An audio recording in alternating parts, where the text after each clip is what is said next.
Oh God.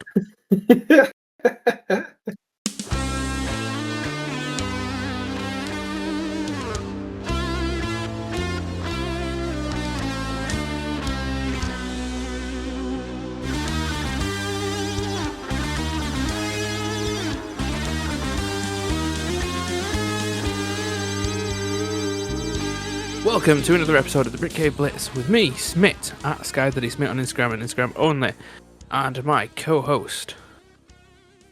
Bam. Yeah, with no socials. No social. But follow the podcast at BritCaveBlitz wherever and everywhere. Wherever and everywhere. Wherever and everywhere. But post week one, what a confusing week that was. We are post week one, which means we are going to be talking about guess week two. That a big shock. But first, we've got news. Shall we get into some news? Yeah, let's get into some news. Let's get into. Lay it out for me. Spread those newsy cheeks. What? Cut that. No. Let's talk about the least interesting one, but the one that we did call Jabril Peppers to the Steelers. How does that make you feel? Good response. Thank you. Unmoved. I literally couldn't give it less of a fuck. Yeah. Yeah? No, I mean, like, if I feel like he's got, or at least from what I remember, he's got a bit of an aggressive play style. From what we see in week one, he might suit, being next to Jalen Ramsey on the field. Two massive dickhead DBs. To be fair to him, he did say, like, he's been through a lot of different types of schemes and always done well. So I guess in his way, he's saying, like, it's bullshit that he's getting dropped for that reason. So it's up to him to prove it. I think he'll do all right. I can't imagine he's going to do amazing. I was going to say, was that his defense for, like, getting cut? Yeah. Like, oh, well, you're not going to fit the system. And like, well, I fit multiple systems. Yeah, exactly. That was his point. I mean, he's an ex-Patriots player. I do hope he does well. Yeah. But I can't see him doing too well. I mean, if you spread those system cheeks, of course I'll fit. For God's sake. Cut that. News number 2, Tank Bigsby. He has left the Jacksonville Jaguars and he has gone to the Eagles. Were you waiting for me to say that? I couldn't remember where he went to. I wasn't waiting. Okay. I was kind of like hoping. I was trying to remember from the beginning, and I was hoping that as I was saying it, it would come to me. So I kind of had to just slow it down until it came to a break. He went to the Eagles for a third-round pick. Third round, was it? Mm-hmm. Oh wait, actually, I don't know. Just said yeah. Maybe we should do it live. Fuck do our research a little bit. However, bit of a weird one. I mean, not from the Eagles' point of view. Obviously, they needed a backup because Will Shipley is out, isn't he? Is it Will Shipley? I mean, they have AJ Dillon as well, but yeah, maybe they just don't trust AJ Dillon too much. But now that means at Jacksonville they have 2 running backs because did the rookie just get promoted to running back 2? Oh no, they've got quite a few. LeQuint Allen Jr. and Cody Schrader. But yeah, Bashal Tutin has now moved to RB2. So it was for a 5th round and a 6th round. Oh, we couldn't have been more wrong if we tried. What do you mean we? You were. I just said yeah. Damn. Thanks for backing me up. You are. User well in a way is going to kill me. Yeah, I mean, I think people kind of excited for this Bashal Tutin, so he should get a bit more opportunity. To be fair, I mean, we'll get into it, but to be fair, Travis Etienne looked really good against the Panthers. So, yeah, I don't think they're sweating too much, and probably a good move for the Eagles. Definitely a good thing for them to have. They weren't high up to get a running back, and they were definitely aiming for defensive side of things. So, like, if somebody's got a few, I think that, Tank Bigsby out of those few there, all right, they're treating Etienne as their RB1, so they're backups. Which one's most proven? Bigsby. Yeah. If you can get him for that seems quite cheap, those picks, for just in case Will Shipley and Saquon are out 1 week. He seems like he could provide what they need. I agree. The next bit of news is, we'll probably get into it in the game, but Jalen Carter has been fined $57,000 for spitting on Cowboys quarterback Dak Prescott. And they are treating the game that he got ejected as his suspension. So basically, he got a 1-game suspension, but he's already served it. Oh yeah. Well, I mean, yeah, he didn't play a single snap, so. No. Do you see that as fair? Do you see it as too much? How do you feel? I think the suspension thing is actually kind of. I think that's fair. Having him suspended for another game after this would have been a bit bullshit. He didn't play. He's done a game, so I think that's quite fair. The money is just ridiculous. It's ridiculous every time. I still remember for the first quiz, like how the money was. So, I guess it doesn't surprise me that it's that high, but at the same time, it does surprise me because that's a lot of money. I mean, it's a lot of money to us. It's nothing to him. True. Like, him paying that is like us paying a parking fine, realistically, isn't it? It's a nuisance, but it's not like life changing money. But we couldn't afford 57 grand to spit on someone. I do think, obviously, there's actual physical harm you can do to someone, like hitting someone or anything like that, like violent stuff. In terms of non-violent assault, I do think it's one of the highest, like one of the worst actions. But yeah, 57,000 and a 1-game suspension probably is fair enough. But they shouldn't be doing it anyway. It's fucking disgusting. Spitting on people is disgusting. Yeah. Be better, Jalen. Be better. Smith needs you for his predictions. Yeah, I do. And that's all that matters. You don't get that award, I'll spit on you. And that's a threat and a promise. No threats or promises are legally binding. The final news. Oh, obviously, there's probably lots more news, but we just picked some ones that are probably bigger ones. Is that 49ers have finally decided to waive Jake Moody. I don't know if they've not instantly replaced him or anything, have they? Oh no! As I went onto Instagram, they have signed Eddie Pinheiro. Ah, fair enough. So yeah, they have replaced him with Eddie Pinheiro. Didn't they select Jake Moody like super high in the draft? Wasn't he like the 3rd round pick in 2023 or so? I will give that a check while you vamp.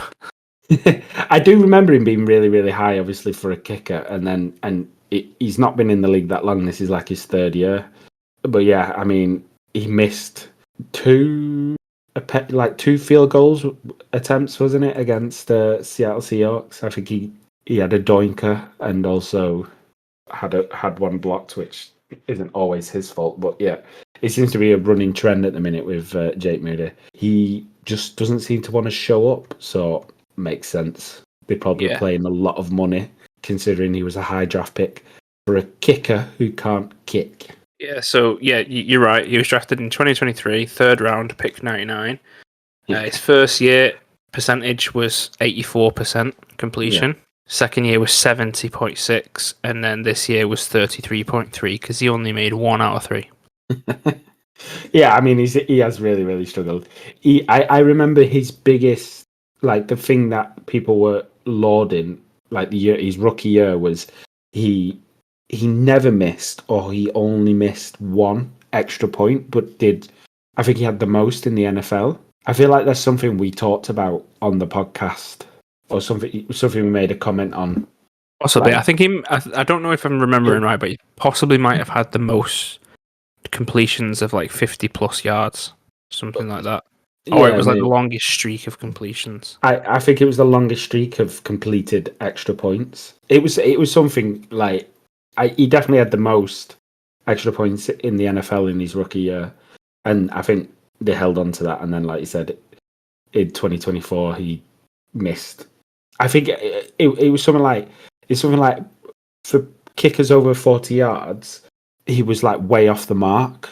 Like he was really bad if he was 40 yards out, and pretty much the NFL is going in a direction where every kicker is pretty much automatic from 50 yards out. So Gotta start hitting 70 now. yeah. Yeah, so they replaced him with Eddie Pinheiro. Yep. Famed kicker Eddie Pinheiro. He was the Panthers guy. He was at Chicago for 1 year, then had a year out of the NFL completely. Then the Jets for a year, and then Carolina for the past 3. But they're going from a 33.3% completion rate to an 84.6% completion rate. So it seems like Pinheiro's worst was Moody's best.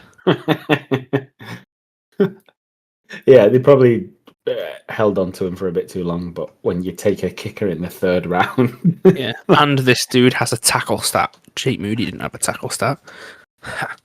He has 1 total tackle and 1 assist. I don't know. Did I throw you off? Didn't he and Debo have some kind of tackling fight at one point? Oh yeah, they fought each other because he kept fucking missing. But Debo screaming in his face, like, do your job. Yeah, pretty much. Yeah. Yeah, do your fucking job. Because I'm not doing mine and I need you to pick up the slack. And then Debo left the team. Oh, somehow. So, here we go. I'm just reading something about Eddie Pinheiro. Pinheiro, it would be, by the way. Oh, Pinheiro. Sorry. On November 17th, 2024, he held the record for the best field goal completion percentage at 89.381, and Justin Tucker, who was above him, missed 2 of 3 field goals in the Ravens game against the Steelers and dropped to 89.348, so dropped below him. Ooh. Yeah. So they've got to keep massage tables away from Pinheiro as well? The current leader is Harrison Butker, because for most of last season, like, his percentage didn't drop because he wasn't playing. So that's the way to keep your records. Go in IR. I thought you were going to say it's because the refs were cheating for the Chiefs and like pulling the sticks farther apart to get it in. Yeah. That's exactly what I was going to say. I remember that in the highlights. That's what I was kicking up about. Yeah, that's genuinely what most people are angry about. Yeah. Shall we get on to the week 2 games? No. Okay, fair enough. What do you want to do? Yeah, our hot takes. We're going to preface this by saying I've tried to be somewhat brave, or not brave, but somewhat like reach out there in the sense of like, these are ridiculous because I've tried to make them ridiculous. Okay. Hello? Do you get what I'm saying? Do you agree? Yes. No. What?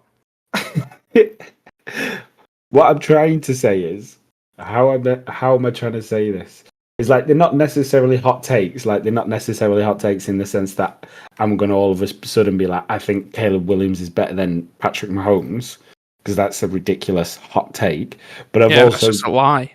Yeah, exactly. Why would you lie, Sam? Why would you lie on a podcast? But I've also not been ridiculously safe and been like, I think the Bills are the best team in the AFC. Like, I'd say that's what I'm trying to say. Are you looking at my hot takes list? They're not necessarily hot takes, but they're also not like super safe opinions. Anyway, my week 1 hot take is just because you called them hot takes. That's all. I think JJ McCarthy has fell to the absolute perfect team, and if he was on any other team, he would end the season as a bust. Wow. And the reason is watching the game. Obviously, in the first, we'll get more into it. The first 3 quarters, he didn't look good, and then in the 4th quarter, he looked really good, and everyone was raving about how much better he looked. But every receiver he was throwing to had so much separation, it was ridiculous. Now, obviously they were playing the Bears, and it can come down to the Bears being bad. It was insane how easy some of those throws he had to make was. And then coupled on top of that, the defense will obviously help keep games close. So he doesn't need to be trying to do what Caleb Williams has to do to win a game at the Bears. For him, for a person who comes from a run-heavy offense and maybe his best asset isn't passing, is definitely the most perfect team for him. I actually agree with that. Good. What about you? What is your... I think Tyler Warren was the best pick of the first round. Okay. I don't think anybody else in the first round has gone to a team that needed improving and has helped improve like he has. I would possibly give a shout out to Egbuka, but I feel like the Bucks were already decent. Yeah. Whereas Tyler Warren went to somewhere where the battle was between Anthony Richardson and Daniel Jones and still balled out. Yeah, so he's like the round one pick, most impactful. Yeah. So like I know Jihad Campbell, everybody praised his first performance on the defense, but the Eagles defense was already good. Yeah. Okay. I like it. So actually, yeah, let's say he's the most impactful first round pick. Yeah. My next one is that the Steelers are AFC Championship dark horses. Okay. I liked. Be funny if they were, because I put them fourth. Aaron Rodgers had a good game. We've always said the Jets have an amazing defense. The Steelers' defense didn't seem to be firing on all cylinders. I just think that it was a bad game for the Steelers' defense, and not that the Steelers' defense are actually that bad. And yeah, Aaron Rodgers seemed to be enjoying football in Pittsburgh. They've not got an insanely difficult schedule. I can see them making the AFC Championship. You heard it here. You heard it here, folks. Fuck. You heard it here first, folks. That's my second one. Would you like to give me your next tight end hot take? Yes. Oh, so yeah, I said I did my hot takes and I told Sam they're all tight end related. I think that George Kittle is the most injury-prone 49er. That's it. Okay. So he's been placed on IR after. Yeah, he has. Yeah. But all of last year, he was in and out of games. Yeah. And then considering they have CMC, who is like, is his legs going to survive? And blah blah blah. Nobody's paying attention to the amount George Kittle is injured, and I'm thinking he is the most injury-prone 49er. Jesus. So last year he was out 1, 2, 3. He had 5 injuries. Only one in 2023. Yeah, he's got quite a few over his time. Fair enough. Still, I mean, you didn't need. This is a hot take. This is not a fact. A hot fact. Okay. I just wanted to back it up.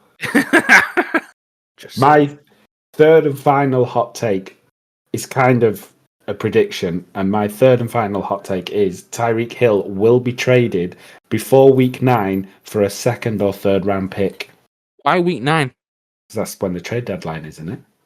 Isn't it every week? Yeah, I just thought it was 2 p.m. on a Wednesday. Isn't it the same every year? Yeah, sorry, no, I kind of expect that. Had you had any thought within your hot take to where he may go for those picks? Yes, the Tennessee Titans. Do they need another old wide receiver? Or the New York Jets? Yeah, but the Tennessee Titans like to do that. Just they're going to go to. He's going to go to a team with a quarterback who they want to give the best in quotations opportunities to. So someone who's either young or has something to prove. Tyreek Hill's going to want out because Tua is completely cross-eyed at this point. Did you see the thing that he's not actually a lefty? He's actually right-handed, and his dad forced him to be a lefty. Oh, nice. Because his dad's a lefty, and he didn't want to be the only lefty in the family. Wonderful, great behaviour, I guess, from the dad. I wonder if I've read that on a fake account. I wouldn't. And what is your third and final hot take? That the Buccaneers tight end, Cade Otton, is the most overhyped tight end this year. So many people hyping him up in the off season, in the pre-season, before week 1, and nah, Is this just all is bullshit? Is this a bit of Atlanta Falcons bias because you've got Kyle Pitts? Yeah, but guess what? Kyle Pitts caught a ball this week. What did Cade Otton do? Cade Otton did he? No. He got looked at and then didn't catch it. He didn't even. So Didn't yeah, even score a point. so many people, and like I can even name the people. If you want to give me an hour, I can name the people. Do you want me to name the people, Sam, that have been hyping him up? No, not really. I want to go to bed at some point. All right. One of them was me. Overrated. Overhyped. I like it. Yeah. Okay. Well, I guess we'll see. That's a very aggressive final hot take, by the way. What, the most overhyped tight end in the NFL? He's overrated and underhated. I didn't say he's overrated. I mean, I said that at the end of the show. I just said he was the most overhyped. Yeah. You can't live up to the hype. We're hyping him up for 20 catches a game. He only got targeted 3 times. Didn't even catch it once. Kyle Pitts caught it. Who's the better tight end now, Cade? Yeah. Who's normal hyped and who's overhyped? It's one of you. Not it's not Pitt Senior.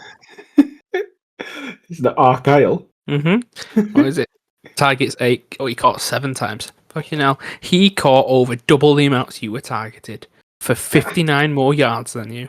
Because you got 0 K on. 0. Overhyped.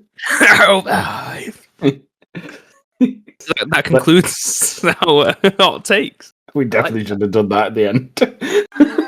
Okay, let's move on to the week 2 matchups. The first matchup, which is on Friday, September the 12th, 2025, at 1:15 a.m. at Lambeau Field, is Washington at the Green Bay Packers.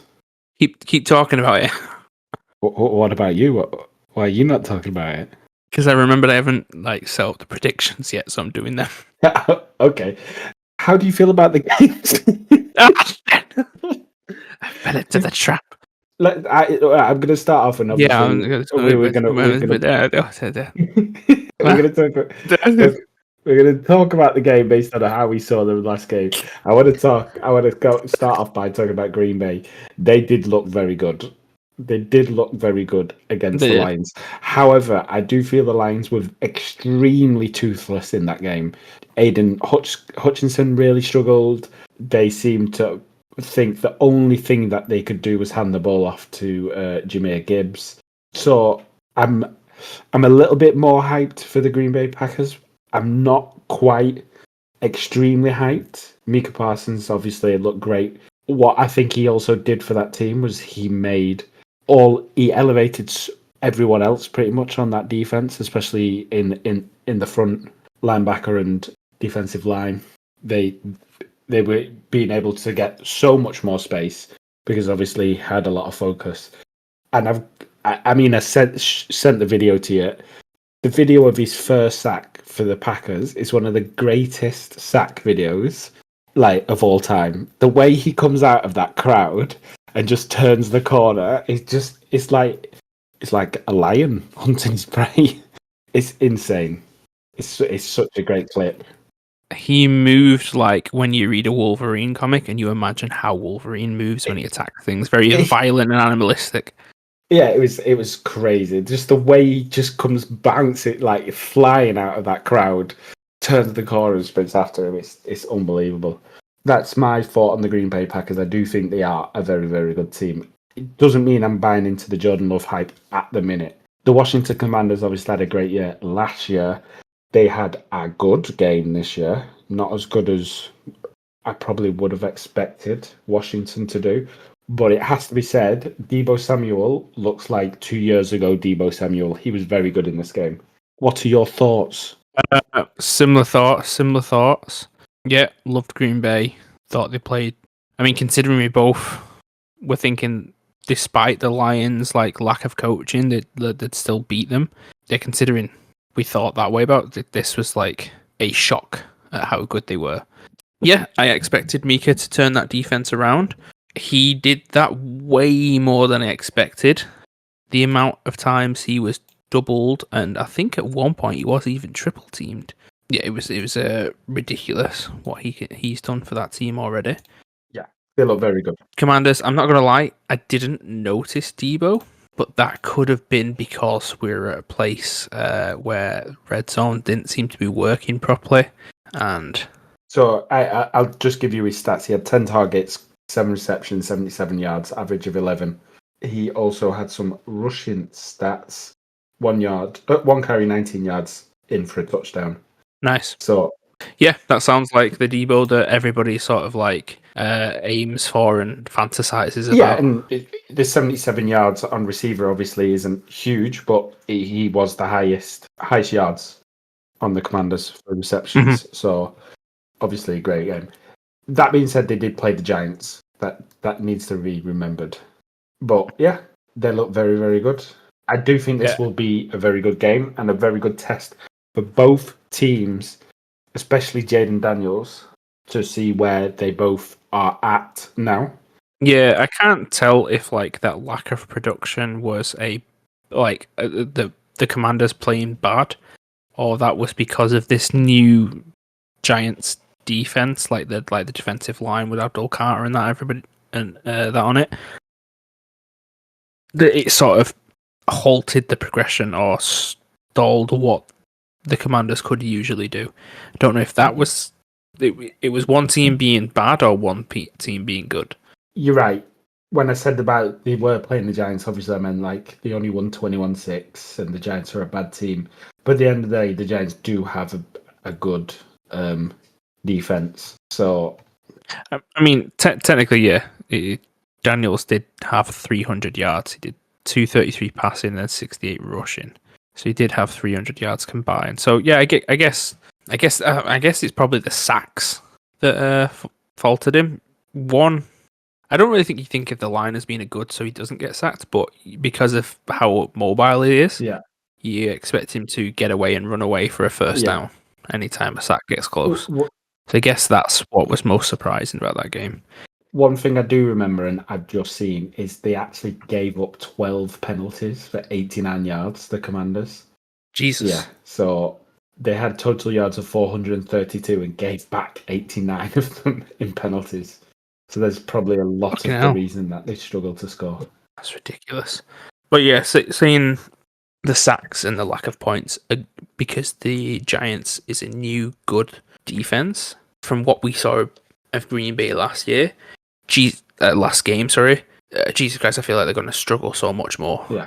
Like you said, Micah Parsons being there, not only as a destructive force himself, it opens up the players that were already there that I guess just get overlooked because they didn't have that standout defender there to draw attention away, so they can go through the holes that've been opened. Yeah. And that's why I said I think this is a really good showing of how good Jaden Daniels is going to be in his second year. Like if he's still extremely productive, despite winning, despite losing, if he's still extremely productive playing against that Green Bay defense, then good things are coming, and hopefully it's not some sophomore slump type of situation. Let's talk about the next game, Sunday, 6 p.m, the first of the early games, and that is Jacksonville at Cincinnati Bengals. I don't know why I keep doing this. Jacksonville Jaguars at Cincinnati Bengals. Both coming off a win. Have you got much to say? I guess I just expected more from Burrow and Chase. I mean, to be fair, Burrow and all of his receiving core, really. I don't feel like they did that great against the Browns. I guess this is, again, the bad O-line thing. I've already seen the clip of pretty much the O-line parting like the Red Sea and Myles Garrett just having a free run up. Burrow gets the ball away, but the hit he takes, I'm like, Jesus Christ, how many more of them can you take before you just give up? Bag of dust. Yeah. I will say you would expect a lot more from, like you said, Burrow and his receiving core. He only had 113 passes on the night. 113 yards. 113 yards. But I think he only threw it. Let me have a look. Yeah, he only. Well, I mean, 23 passes is still a decent amount, but all of the. I remember seeing a clip where, when they'd just gone up, they were 1 point ahead. They were 1 point ahead. It was like 2 minutes 40 on the clock. They needed to get a first down. Zach Taylor ran a halfback dive, and the Cleveland Browns had 9 men stacked in the box. So when they lined up in the next play and there was 9 stacked in the box, they ran the exact same play, and then the next down, 9 stacked in the box again. They ran the exact, and when they say they ran the exact same play, they ran the exact same play out the exact same formation. And then the next play, they did the exact same again, but they flipped it to so it was just on the other, like pressing right trigger in Madden. They just did flip play and did the exact same play again. And they did when they needed the first down. I think it was, and not only that, you're handing off to Chase Brown, who is 5 stone piss wet through. He's not exactly a power back, is he? He's not Derrick Henry, for example. No. Like expecting him to do a halfback dive against the Browns when they've got 9 stats in the box is unbelievable. Yeah, he ran, I think it was 7 rushing plays in a row at the end of the game. Stupid. Stupid coaching. I think it was ridiculous coaching. They won the game 17-16 and had 141 total yards. Yeah. If that doesn't say anything, whereas Cleveland had 327. So yeah, if that doesn't say anything, yeah. They had a couple of turnovers, didn't they, the Browns? Yeah, I think intercepted twice. Yeah, but both. I'm pretty sure at the time we thought it was Tillman, but I think both of them were Judy. Oh, the tipped passes. Because both of them were that same way, weren't they? Where it was like he almost caught it and then flicked it up in the air. Like, here you go. This is yours. Almost like a pop pass that you do to a running back. Yeah. So, I mean, not a great showing for Bengals, but at least for the first time, I think, in Burrow's career, they won their opening game. So, good for them. Oh, yeah, you said they're going to the playoffs, the Super Bowl, didn't you? They broke the curse, I guess. Jacksonville, they were playing the Panthers, and the Panthers looked absolutely terrible on both sides of the ball. However, Travis Etienne Jr., I think, got more rushing yards on Sunday than he did for the whole season the year before. He was electric. He was the running back that I think everyone hoped he would have been last year, because he was going. Yeah, I mean, he got half his game's yards in one play, because his yards were 143 rushing, and his longest was 71. Yeah, good for him.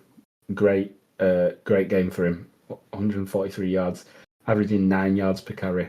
Whereas on the other side of the pitch, his brother Trevor Etienne only carried 1 time for 4 yards. Yeah, we both historically said we would love Bryce Young to do well. Yeah, he needs to stop throwing ins. It's getting to that point where it's kind of like, this is a project we need to give up on a little bit. And I can say that for Trevor Lawrence a little bit as well. He had a good game, but what he was supposed to be, he was still nowhere near it. Yeah, the way that last season ended, I didn't expect this start to the game. Yeah, to be fair, I mean, they were playing the Panthers. They probably were always going to win this game. And then talk about Travis Hunter. He played both sides of the ball. Well done, him. Yeah, I think the way, to be fair, the way they described it beforehand is majority offense and then situational defense. Yeah. I think he possibly got like less than a handful of snaps on defense, and I'm pretty sure one of the passes that went his way made 12 yards. But then he was the highest receiver and highest receiving yards for the team. It feels like they've the highest receiving yards, by the way. What was he then? He's like just with highest receptions. Maybe the most. Yeah, the highest receptions. Yeah, he got 6. Yeah, the tight end Brenton Strange got the most yards. They were all right. They were fine. If Cincinnati is Oh, I think it might have just been most targeted. Yeah. He was targeted 8. he got the most receptions as well, I think. We've always said Jacksonville are a very weird team, so it's very hard to predict how they will be next week. But they did have a good game, and if they carry on, they could definitely beat this Cincinnati Bengals team that looked terrible, especially compared to last year with their offense. But they also lost to the Patriots at the beginning of last year, and we went 4-13. So maybe they'll turn it around. Who knows? It is one of them. Like, it seems like because they had a good run game, they didn't have to rely on Lawrence. And when you don't have to rely on him, they have a good game. Yeah. Let's move on to a divisional game, and that is New York Giants versus the Dallas Cowboys. At the AT&T Stadium, this is the first time we're going to see it. Hopefully, because it's the middle of the day, we will get some light into the stadium, and hopefully the Cowboys will elect to kick the correct way because they know where the sun is. They've known where the sun is for at least 2 days. Yeah. It was there, it was gone, it was there, it was gone, it's back again. Oh shit, we're kicking off. It's still here. Why did nobody time this so we knew when it went away? I actually think they played well. I enjoyed watching them for the first time in my life, I think, play against the Eagles. I'm a big sucker for an underdog, and obviously the Eagles are the big boys, so I kind of was rooting for the Cowboys a little bit, even though I'm not a huge fan.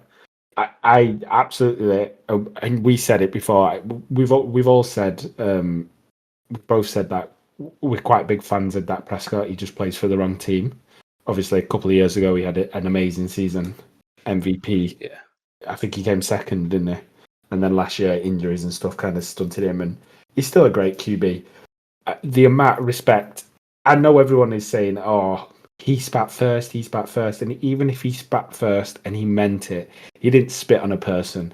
But to get someone to react, to spit on you, to look at the ref and get them ejected, their most important player, honestly, it was amazing. I know they still went on to lose, but what a play. That might be play of the week for me. the thing is as well, like, after that happened, I did think, oh yeah, I remember like things from previous years now. I remember how easy he is to wind up. Do you not remember when he got caught crying after they lost a certain game? Yeah. I think it might have been his first year where they didn't make it to the Super Bowl, crying and people taking the piss out of him crying, and he was basically like, I don't care what you think, you're all broke, I'm not. I'm like, okay, yeah, you are. You're clearly easy to wind up. Yeah. I mean, it's quite funny. I was actually like saying that sounds like a butthurt child kind of thing. But I saw another quote, and I think it was a footballer, a guy called Paul Pogba, and he said something that is, the context of it is completely the same, but the way he said it is so much like, it doesn't sound butthurt, it actually sounds cool. And he said, 1 week they love me, the next week they hate me, but both weeks I get paid. Which is like essentially the exact same thing, but it just doesn't sound like a crybaby, doesn't it? Yeah. I mean, yeah, he's just like, I get paid either way. Jalen Carr was like, yeah, but you're broke. I'm not. Exactly. His was a dig at the fans, not a bit like, well, I get paid. That's fair enough. I'm crying at how big my bank account is. The Cowboys looked decent. They're still struggling a little bit in terms of the running room. Miles Sanders had some ripped off a massive run and then basically did nothing else. He just looked good for one play, and then but yeah, Dak Prescott was quite incisive through the air. Obviously, CD Lamb is CD Lamb. He looked really, really good. Yeah, so I do think that the Cowboys won't struggle too much with this Giants team. The Giants team genuinely looked terrible offensively. Defensively, they look great. Apart from that one play, did you see it where Abdul Carter had sack handed to him on a plate, and instead he decided to put his hand up in the air? No. I've not seen that. What did he think it was like practice where you're not allowed to touch the red shirt? It was bizarre. You vamp while I find this clip.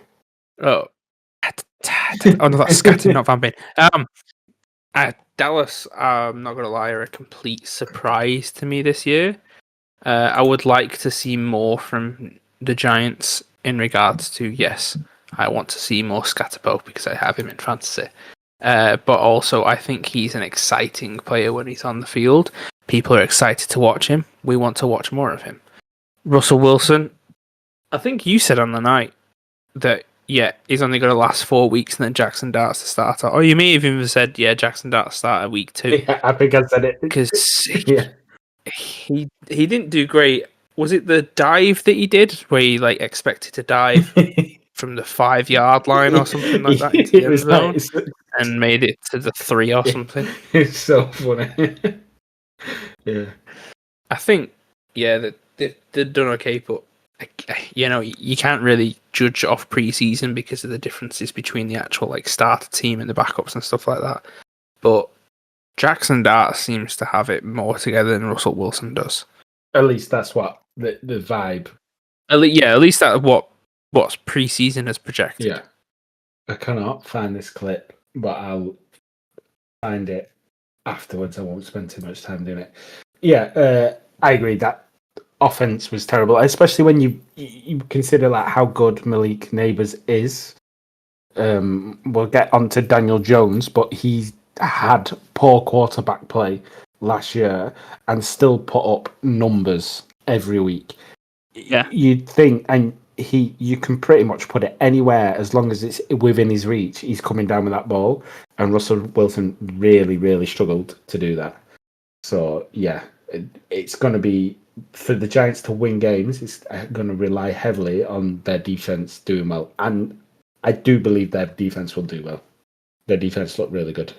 Yeah, it's as I'm looking at things and like for fantasy, if I'm going to swap somebody and I'm looking at like the projected games, something I never thought I'd ever do is I'm marking down New York Giants as a threat because of their new defense.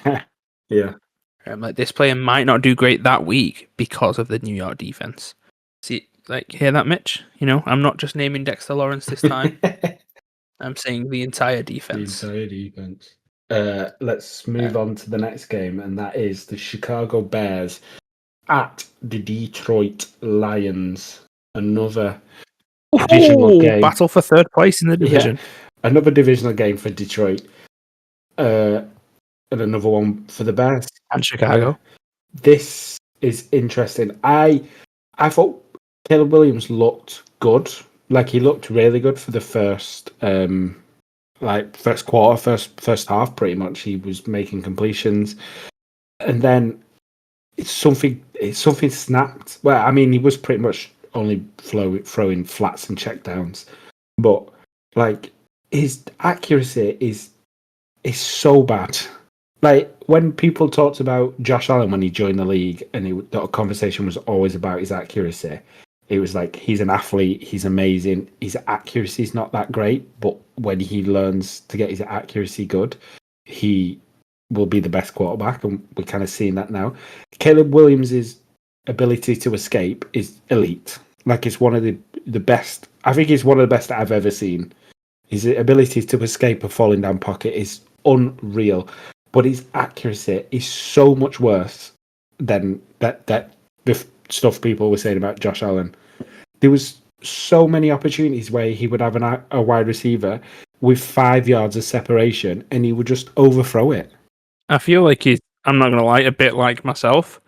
You can either throw it weak and accurate, or hard, fast, and it's going nowhere near where you want it to go. You've got to choose. But yeah, I think he had a good game, and he's definitely looking a lot better than he did last year. He seems to be getting the ball out a lot quicker.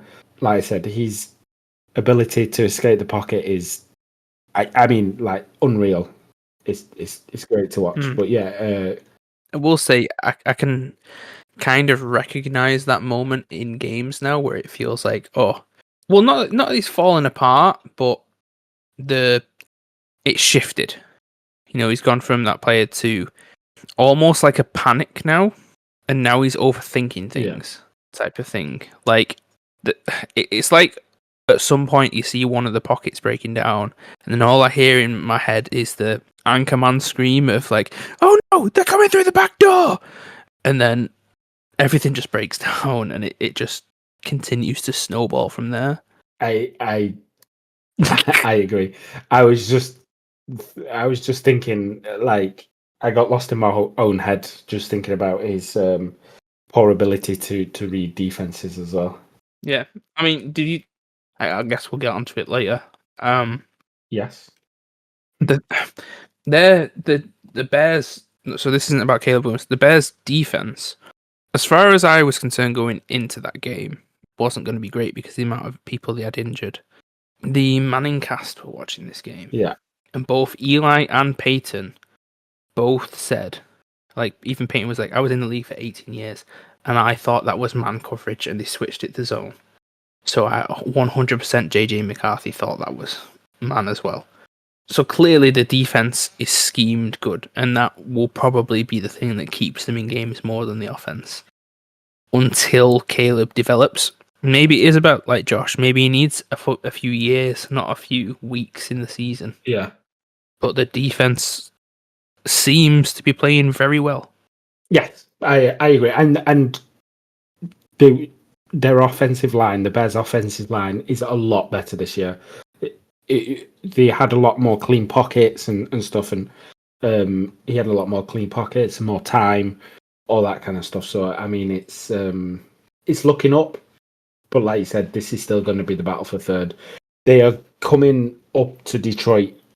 Unfortunately, I predicted the Lions to still be number one after that showing against the Packers. Maybe it was just because the Packers were disruptive. It's always difficult to know how a team's going to do week one just because it's week one. But they were so toothless. Yeah. This was not the Lions that we had last year. They were appalling on both sides of the ball. Yeah. It was so poor. My prediction was that they were going to do bad. Yeah. But still be as aggressive as usual under Dan Campbell. I don't even think they were aggressive this game. No, and I would be extremely shocked if someone predicted this much of a downfall from the Lions. And again, it was a tough divisional game. They're obviously playing the Packers, who've just got Micah Parsons. It's never going to be easy, but it was like it seemed all like the play calling was wrong. Just like nothing felt right. It didn't feel like one of those games like they lost, but it was because things weren't going their way or because the other team were better. It just looked like they couldn't do anything, which is not what you come to expect from the Detroit Lions. I guess, like, just looking at the stats now, we have said that, like, the run game seems to be extremely important in Detroit. The run game was held to less than 50 yards in total. For the Lions. And maybe that's what fucked it up. Because the Lions still put 225 in the air. Usually they're putting 200 in each side, aren't they? Yeah, but how many attempts did they have? Rushing? Yeah. 22. So the average was 2.1. Yeah, exactly. So they still had a shitload of attempts. I just think, I think they relied too much. They should have just give up running the ball. Gibbs had 9 carries, Monty had 11. They were down and still trying to run the ball. I understand that it worked for him last year, but they're coming up against a good run stop defense. Sling it a bit. Trust him to throw it. He did get sacked 4 times, but yeah. I mean, to be fair, the Packers weren't a good run defense until they got Micah. Yeah.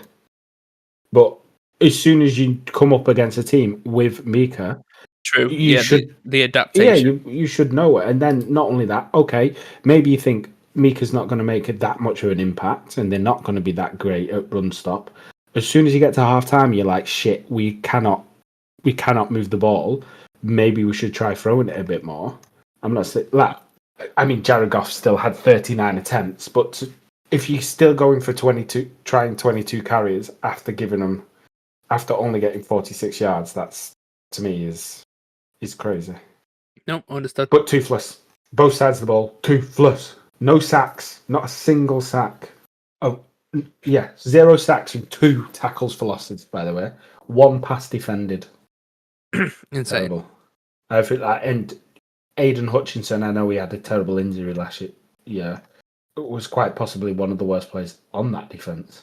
I genuinely. He didn't even. Oh, he did get.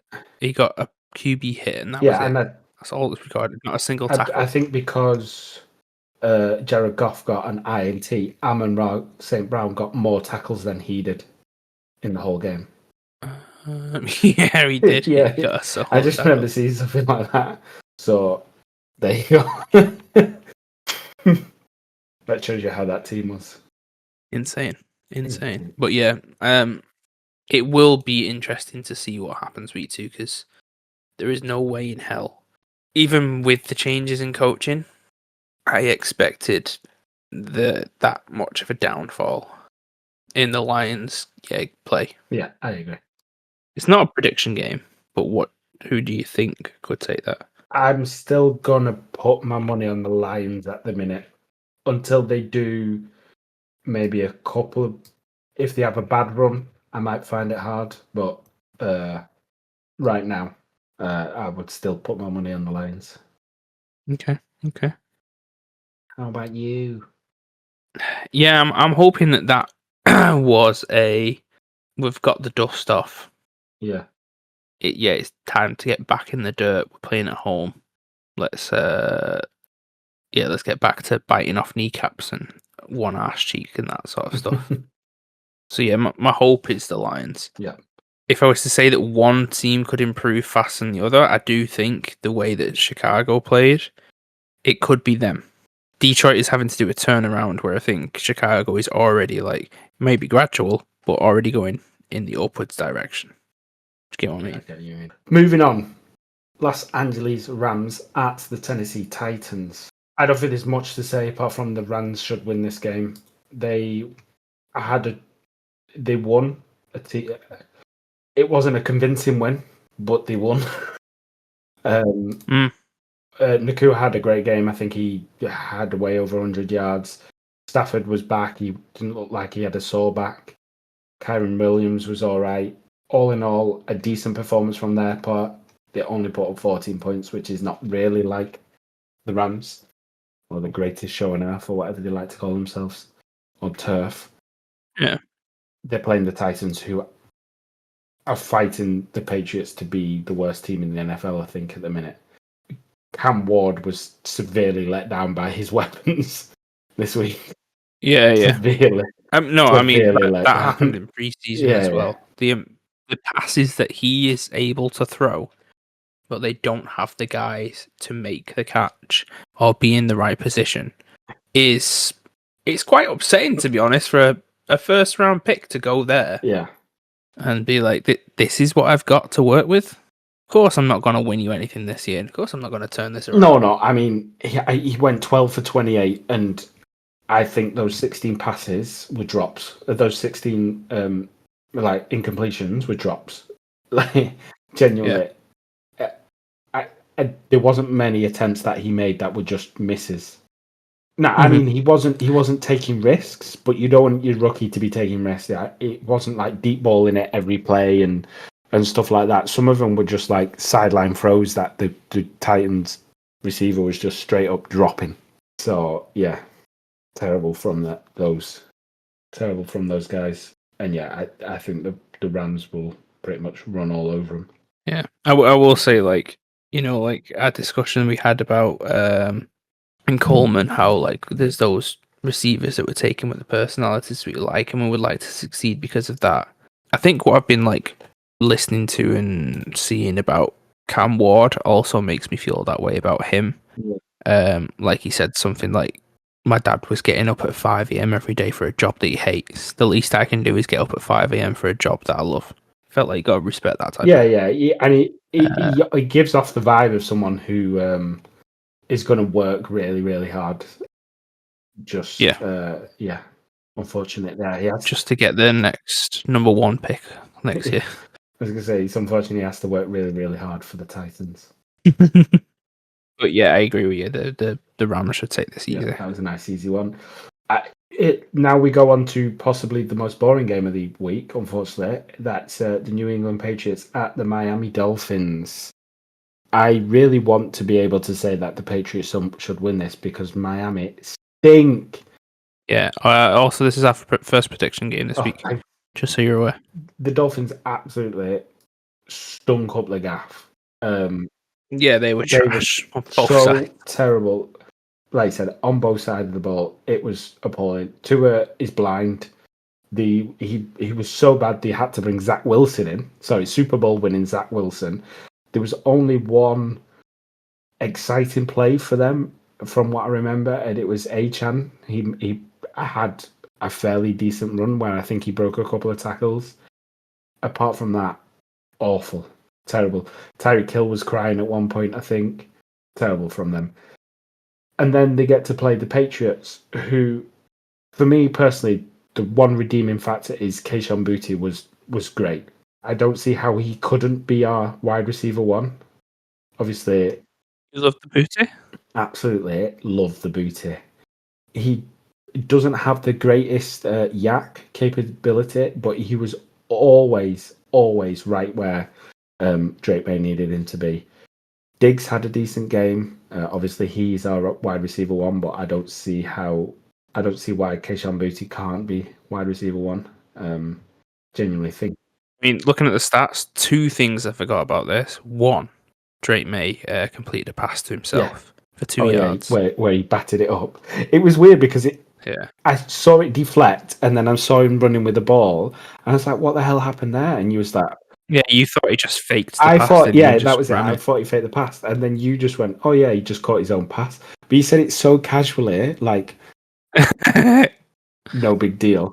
Yeah, it's not the first time it's happened. It's like the sixth time it's happened. Jeez, get over it. I mean, Drake May was all right.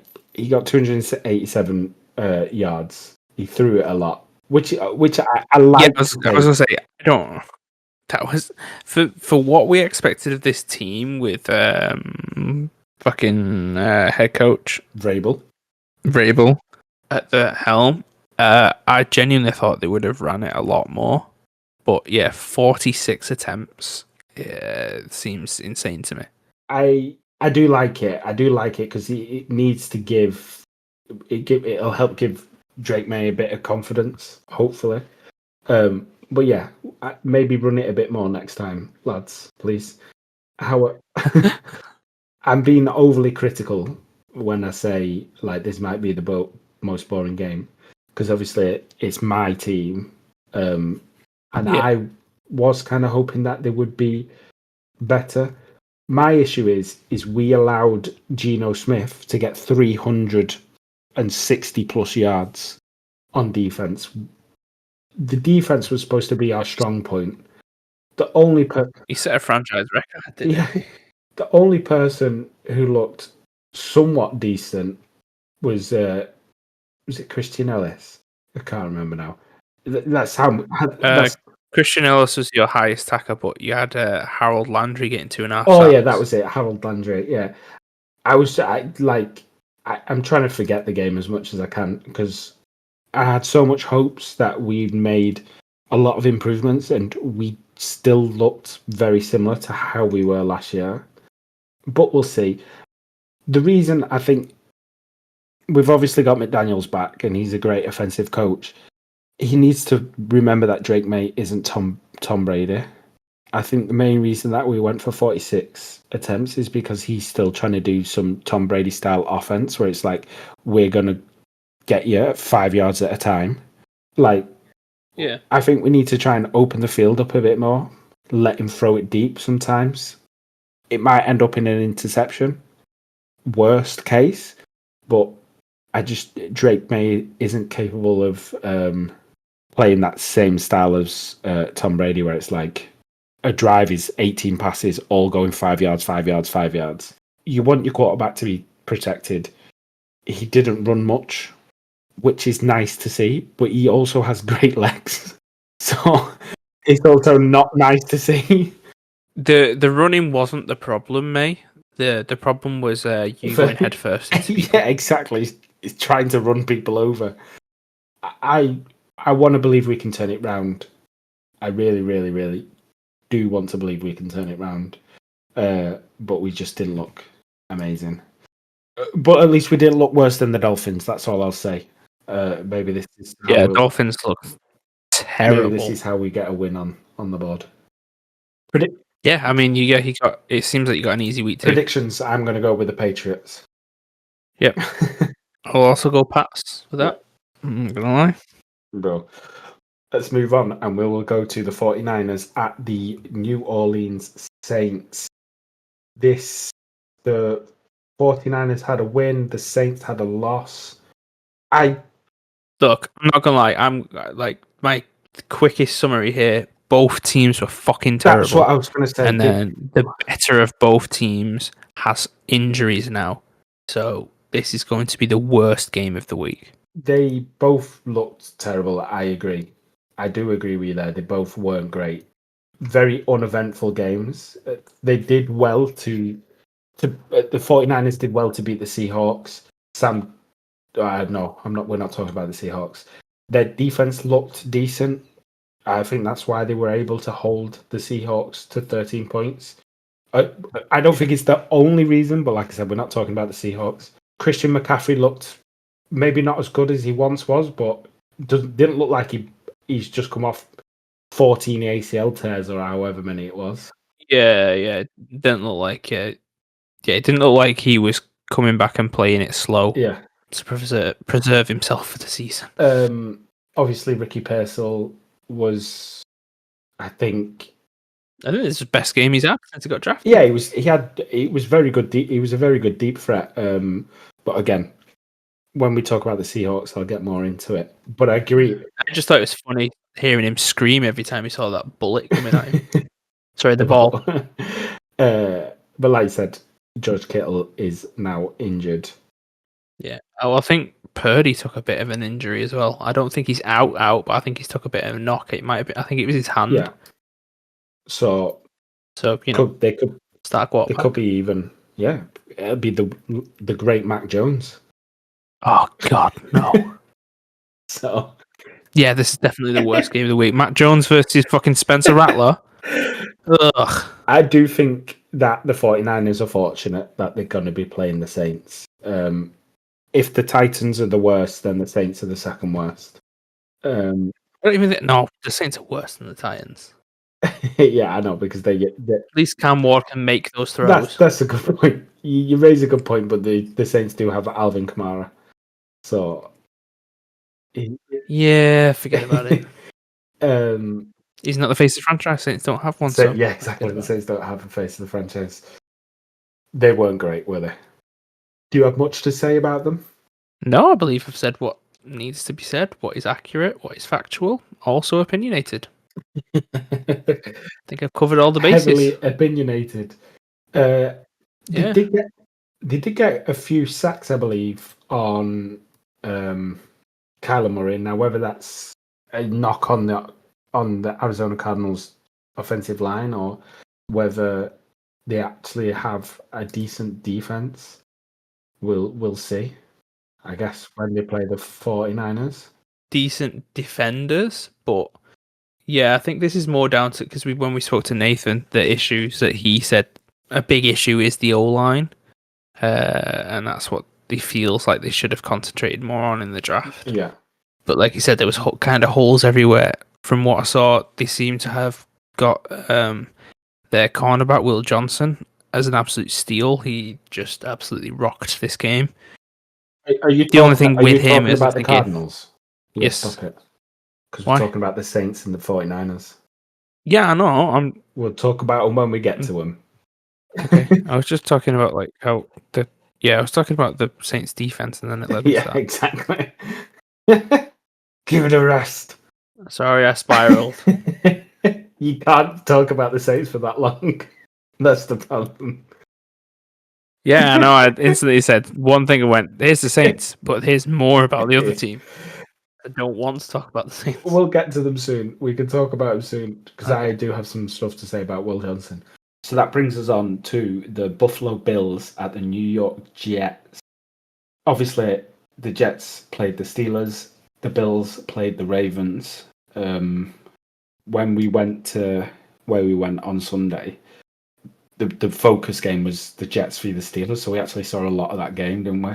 Yeah, And to our annoyance when we first came in, we went, oh, fuck, it's this game. yeah, and it was actually probably we were joking about it actually being probably one of the most exciting games at this 6 p.m. time. And Fields looked surprisingly really, really, really good. Yeah, the end result does not of that game doesn't relay how he played in that game. Yeah, I mean, obviously the Steelers still beat them, and typically the Jets have a decent defense, so he's a bit out of character, or maybe the Pittsburgh offense was really good, but yeah, Justin Fields played really good. Some of the throws he was making that we were watching, we were just amazed at. Like, is this the same guy almost? Yeah, I mean, if this guy was at the Bears would already have a 4,000-yard passer. Yeah, and I think like Breece Hall had a really good game as well, which was I've said in the past that I don't think he's a good running back, but he obviously had a very good game. Garrett Wilson showed up as well with almost 100 receiving yards. But yeah, Justin Fields definitely stole the show and got 2 rushing touchdowns. Yeah, I think. Well, I mean, this from what I read, the game plan before the match, which is, I told you that like somebody picked up Cam Ward in fantasy, and I jokingly said, "You picked up Cam Ward when Justin Fields is there," and they went, "Oh, you know what? Actually, I will do that." They're like the plan was to use Fields and then all 3 running backs they have, like Breece Hall, Braylon Allen, and Isaiah Davis, all to just run the fuck out of the ball. So they clearly, whether it was planned or not, like designed QB run stuff, they like kind of stuck to the game plan of like messing with the heads type of thing. I mean, definitely weren't expecting the ball to be thrown. No, and they looked a lot better. I mean, and it wasn't just a few throws. He had 22 attempts and 16 completions, which obviously is quite a few attempts, especially for when you watched how Pittsburgh used Justin Fields in the first couple of games, and then obviously as the backup. The expectation wasn't to be so much of a passing threat. And I do think as well, like going against a really strong defensive team, the new head coach being really defensive minded helped. Yeah. Be like, right, this is what I would do to beat this, so how do I sort of reverse that, so we can get around that, because I saw a stat after it of every single one of Breece Hall's runs, not a single one was to TJ Watt's side. Yeah, well, that makes sense, doesn't it? Then obviously on the other side of the ball, divisional game, this is Bills or Josh Allen and co. Obviously, Josh Allen was immense, especially in that final quarter. He looked unbelievable. What I will say about that game, and obviously a lot of people's arguments with Josh Allen and why he deserves the MVP is because he's doing it with the team, like with such a he's not really got much around him. The team is just him. His O-line looked really, really good that game. It was like they were very impressive, especially against quite a serious defensive team in the Ravens. There was so many times where they had all receivers running routes, all 5 receivers running routes, so they only were doing 5, and there'd be times where the Ravens were rushing 5, and everyone was 1-on-1, and Josh Allen was still getting plenty of time in the pocket. Yeah. So a lot of props obviously goes to the offensive line, but Jesus Christ, Josh Allen is inhuman. Would they end with 2 passes and 2 rushing touchdowns? I hate the fact that he's in my division, and not because we have to play him, but because I really want to support him because he's such an amazing player. Yeah. He's unbelievable, and yeah. We'll obviously talk about the Ravens when it comes to their game. This was like the battle of the MVPs, and Josh Allen really put a big stamp on that with his final, especially with, like you said, with that final quarter where he decided to just go superhuman. And put up 22 I'd say, like, points. I said like the end of that game was feeling like a homage to the Chiefs versus Bills. Was it the playoff or the championship game? Where it was like they scored 27 points combined in 1 minute and 30 seconds worth of game. Yeah. Right at the end. Yeah. It was like I know that. what you mean. Yeah, and like a lot of people obviously have said like the Bills won that game with a lot of luck, like a lot of black magic with the, like the punt that came back out. No, sorry, the kick was it a punt or a kick that came out to the 20-yard line when it should have come up, when it should have been on the one, but it was like downed with a toe in the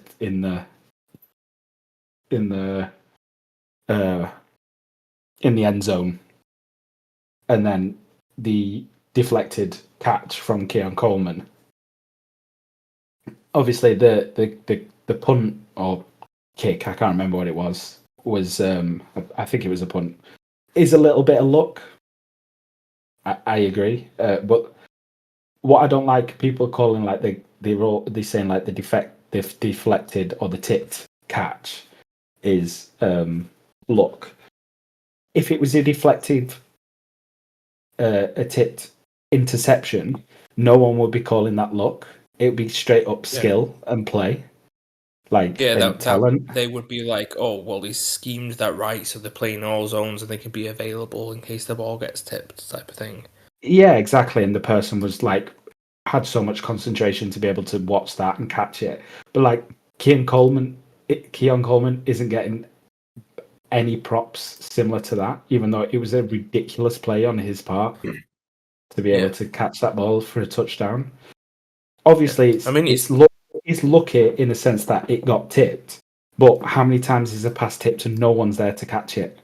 Yeah, like it's just being in the right place at the right time. It's not exactly luck. I don't see it as luck. Yeah, it's like, do you remember the Commanders Bears game? Yeah. Like where it tips over the back. That's them putting somebody back there in case it gets tipped. Yeah. Nobody called that luck. Yeah, exactly. And I like I was saying is like, if it was the only ever tipped pass we ever saw, and it also ended up in someone's hands, that is more luck. But like, there's so many tip passes that don't end up anywhere. It's not just luck, is it? Like, he watched that ball come down. He wasn't lying on the floor on his back and the tipped pass fell on his chest. Mm-hmm. He watched the ball, he dove for the ball, and he caught it. It was definitely a lot more skill.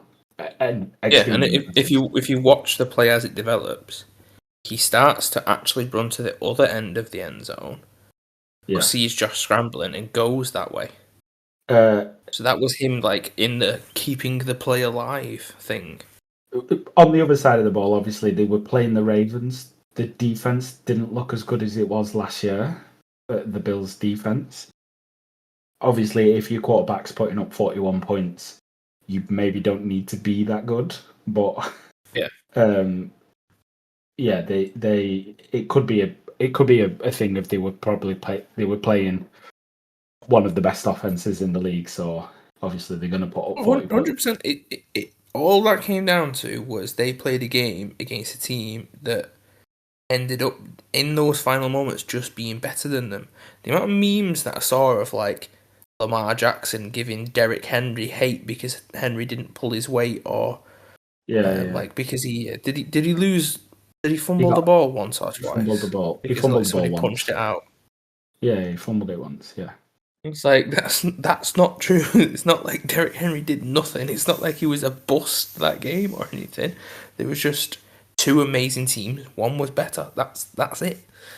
And that's what I mean. I think as well as the Jets played and as good as Justin Fields looked, I think this is going to be more normal for the Bills, where we see a much better defensive performance from them because they're not playing the two-time MVP, and it's not going to solely rely on Josh Allen going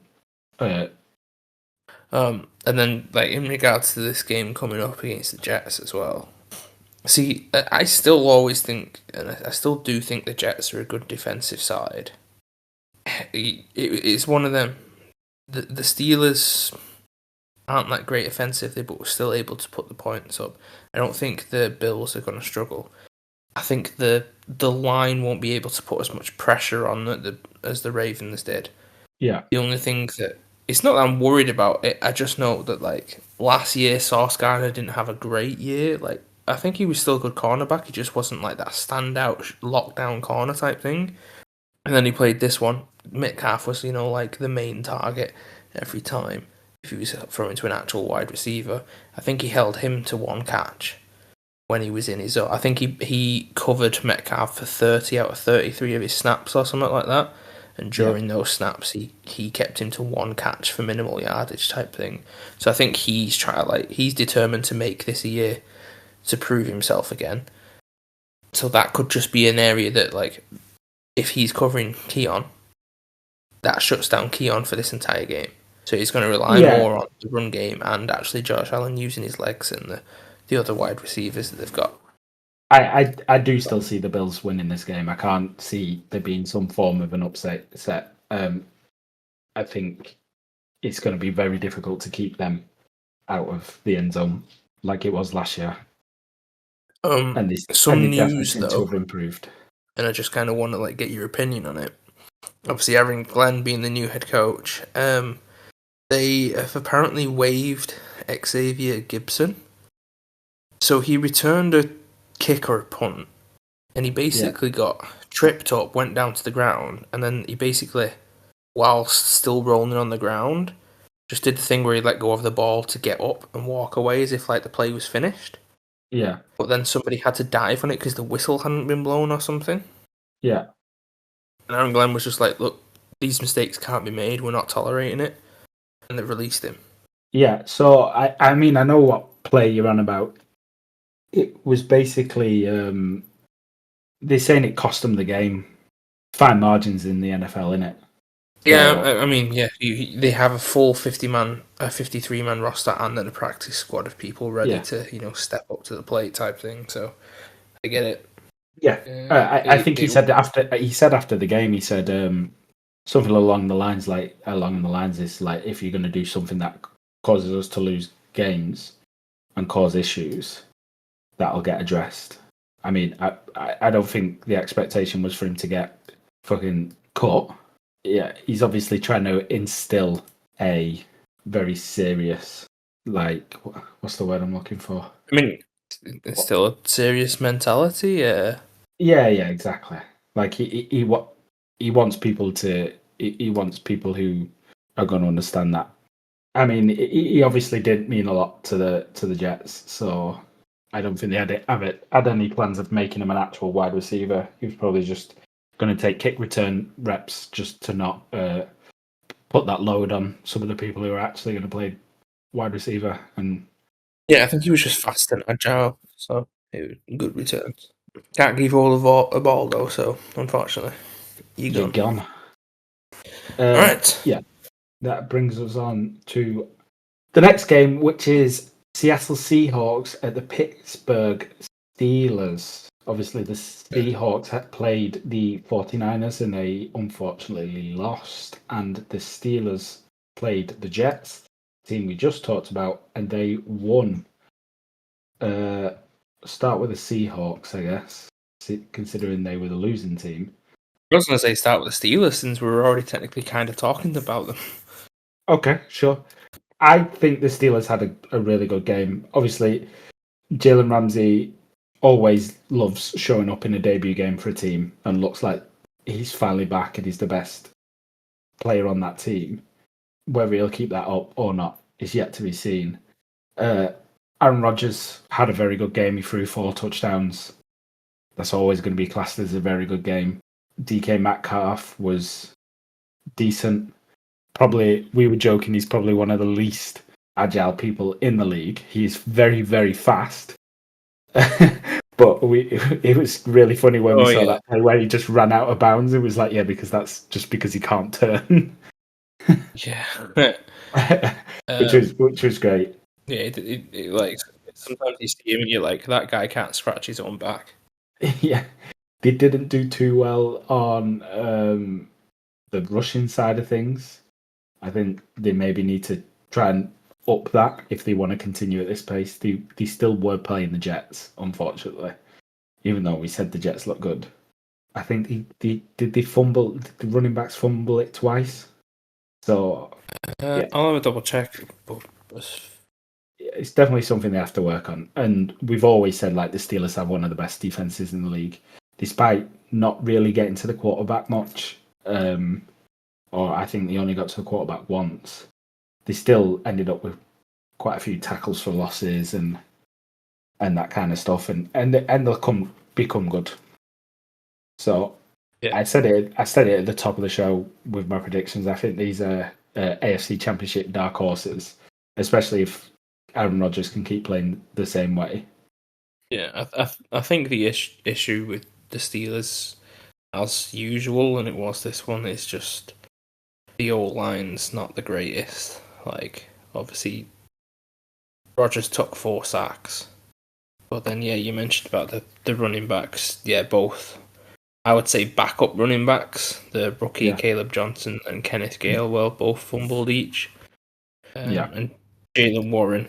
I think he's a decent running back, but he does need the space because he's not the biggest. I think he's one of those like jump through holes type of guy.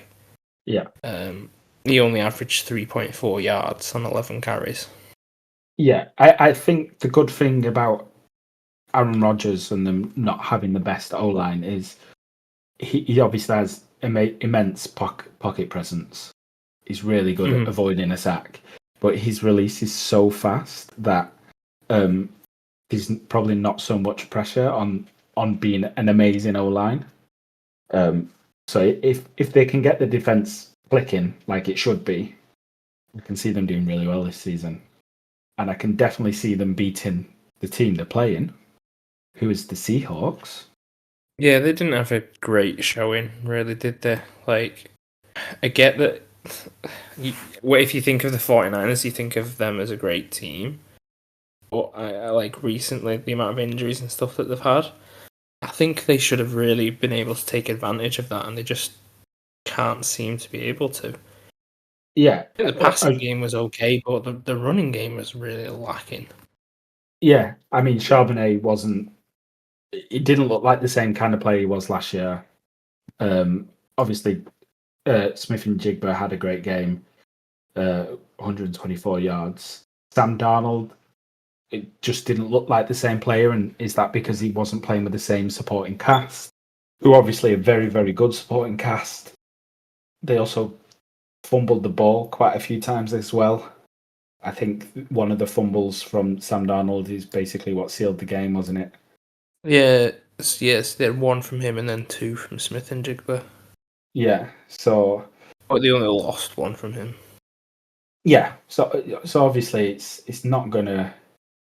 What am I saying? It's not gonna help when you're turning the ball over that much. He obviously didn't throw any interceptions, but he did only throw it for 150 yards. Yeah, it weren't great. You threw for 150 yards, but what, 2/3 of them? Oh no, not even 2/3 of them. Like, what is on? Basically, I can't think on the top of my head what the percentages of 125. But yeah, 25 really yards was everybody else but Smith and Jigba. Yeah, exactly.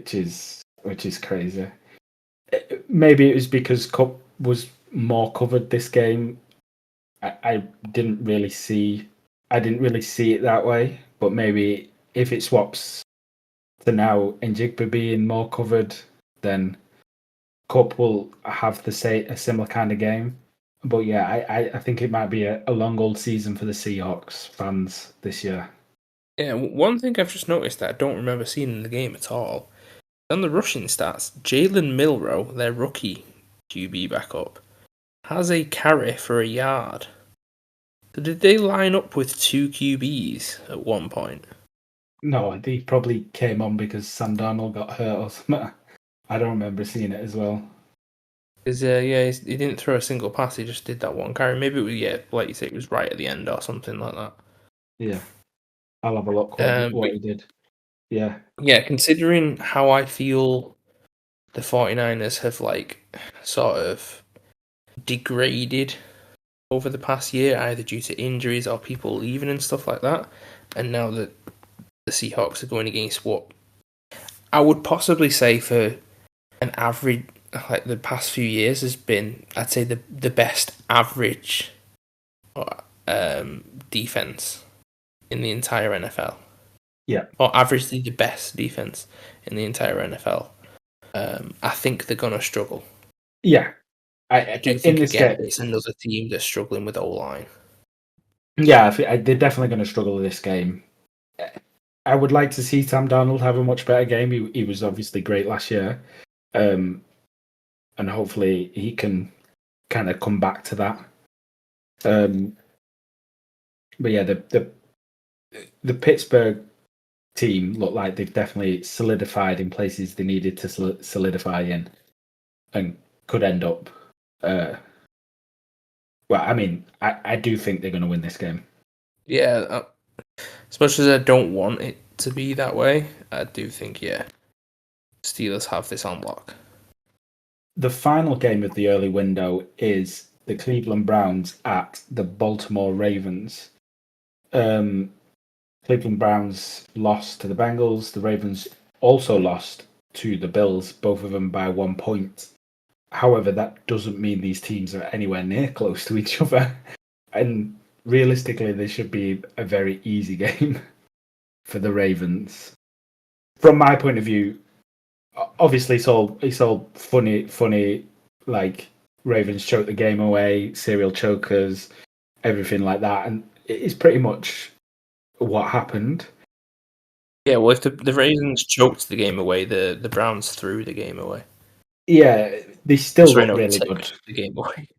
Yeah, they're still really, really good. They obviously had an amazing, like they still looked amazing on offense. They put up 40 points. Kind of like what else can you do? And people are saying like, oh, very uncharacteristic of Derrick Henry to fumble the ball like that. But I mean, he still rushed for 169 yards, which is nuts. He's 31. Like, I think he did enough. Mm-hmm. Yeah, definitely. This game was lost by the defense. Well, not lost by the defense, but he was just lost by the fact that they were playing Josh Allen, essentially. Yeah, 100%. They're going to do fine. I think it's worth talking specifically about Jair Alexander, because obviously he was their big, well, not big boss, but yeah, he was the big signing for them this year. So like, it makes sense to kind of talk about him. He didn't look great. Yeah, we both said he wasn't worth it at all. Or he just he definitely looked like a player who's not managed to play a lot of games in the last few seasons. He was getting burnt quite a lot by players he typically wouldn't be getting burnt by. So unfortunate for him. Maybe he'll come back and be good. I hope so. Yeah, I'd say maybe by the end of the season, like he would have learned enough to, got back in the rhythm and stuff like that enough that he'd go back to how he used to be. But I'd say by that point, he's probably going to be injured again. Yeah, well, I was saying, I hope for Greg's sake he gets good so Greg can stop trying to defend him. And talking of injuries, by the way, 2 hours ago, he became questionable. Alexander? Yeah. Yeah. So, that's the Alexander we know. Out for the season. And then, obviously, on the other side of the ball, you've got the Cleveland Browns, who somehow lost to a really bad Bengals team. Yeah, I think as long as you can cut off Joe Flacco's access to a tight end route, the Browns can't seem to do anything else. Yeah, he wasn't great. He threw 2 picks. The defense wasn't right, but I'm honestly I'm not putting those picks on him. No. I'm right there with you. I'm not putting them on him. I'm putting them on the team. I'm just saying, like, he obviously there's 2 interceptions, which if you're giving up 2 the whole progression. interceptions, if you're giving up 2 turnovers and not getting any turnovers back, it's going to be hard to win. The defense with the defense, they looked decent, but obviously, as I said, with the Bengals, for some reason, Zach Taylor is an absolute offensive. Probably made them look a lot better. But when you got people like Myles Garrett, you're always going to have a chance on defense, aren't you? 100%. But it's going to be very difficult against someone like Lamar Jackson. And the Ravens should stomp him. Yeah. I think that's a accurate summary of that, how this game is going to go. Then into the next window, the 9 p.m. window, UK time, we've got Denver Broncos at the Indianapolis Colts. The Broncos...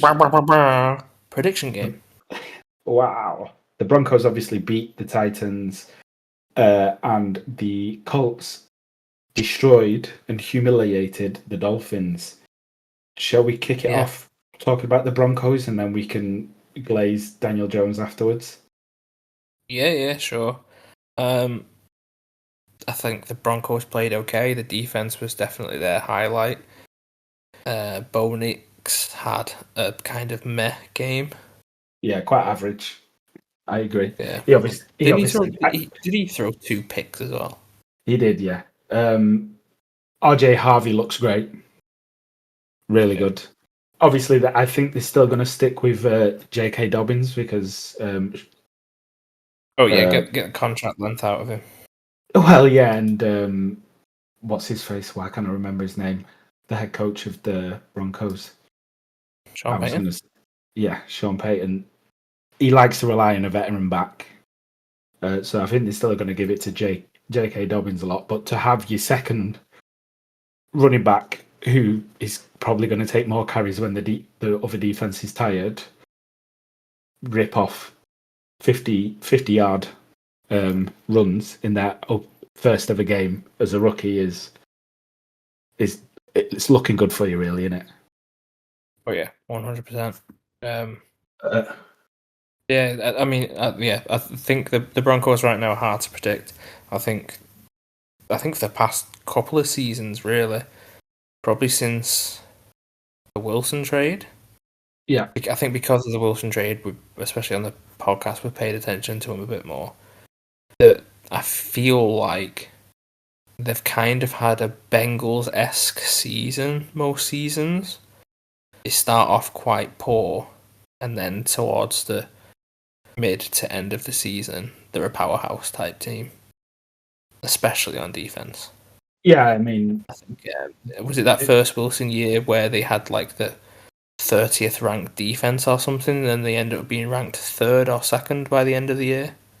They obviously have a great defense, and that was still on show against the Titans. If the offense can pick back up to how it was last year, especially Bo Nix, and he doesn't fall into the sophomore slump, they're going to do well. But does that mean they're going to beat the Daniel Jones-led Indianapolis Colts? Would you like to fire off some... Oh, no, he is Daniel not Jones doing any more QB sneak type plays to get touchdowns. He can't do that against the Denver Broncos defense. Do you want to rip off your Daniel Jones facts that you read about this game? That he's the first Colt in the 21st Colts QB, or only Colts QB, so technically the same thing, really, in the 21st century, who has scored on every Colts possession. Every drive. 7 drives. 7 scoring drives. Yeah. I think I sent that fact to Greg, and he said, yeah, it's like you have to go all the way back to 1991. But even in the 90s, it was like early in the 90s. Yeah. He obviously had an amazing game. 22 completions out of 29 attempts, 272 yards. Pretty much spread the ball evenly. didn't look like he had a favourite target. You mentioned him at the top. Obviously, Tyler Warren looked really, really good. Great rookie pickup for them. They protected the ball well. They did everything right. Daniel Jones didn't look like Daniel Jones. Is this a case of like first game away from the team that ruined you, and he'll fall back down to earth next year? Next game is a case of they were playing the Dolphins and the Dolphins are so bad it just made Daniel Jones look good, or is this he was actually good, the Giants are just terrible? What do you think? I genuinely think what I said on the night, I can't remember if it was during the game or I said afterwards just by text, where I was like, is Daniel Jones okay when he just has a half decent O-line? Because we know he's not a runner because his own feet trip him up. Yeah. So if he's got an O-line who are giving him some time in the pocket and he doesn't have to run, maybe he can actually make these passes. It also took me back to when he was at the Giants, and I remember when the defense lined up and the camera zoomed into Daniel Jones before the snap and his hands were shaking, and it was everyone was saying that he's absolutely terrified. He had his hands up and they were shaking. Yeah. Obviously, because he was behind a bad O-line and they knew they were just going to get to him in seconds. Yeah, obviously a lot of high level quarterback plays based around not just confidence in yourself but confidence in the team you're playing around. And if he didn't have confidence in the Giants, because why would you?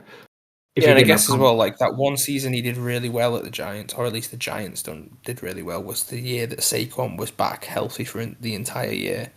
So maybe, having a decent running back as well who is completely healthy helped. Yeah, that's what I mean. He's like, obviously the confidence is going to help. Do I believe that this means Daniel Jones is going to be good? The jury's still out for me. He obviously made some good passes, did some good things, made some good decisions, but we've had this from Daniel Jones before. This isn't like his first ever good game. We've had seasons where he's had one or two good games and he looks electric, and then for the other 15, 16 games, it's the Daniel Jones that we all know and love. Yeah.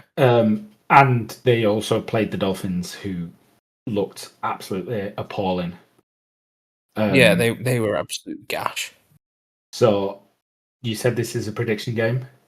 Yeah, this is a prediction game. I can't remember who went first on the first one. I went first on the first one. Okay, so I'll go first on this one.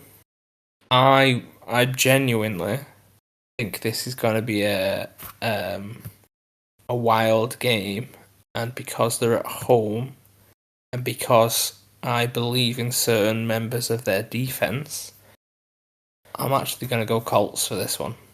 Okay. Well, I don't need to do it for content. I can just pick the team I think who's actually going to win, and it's going to be the Broncos.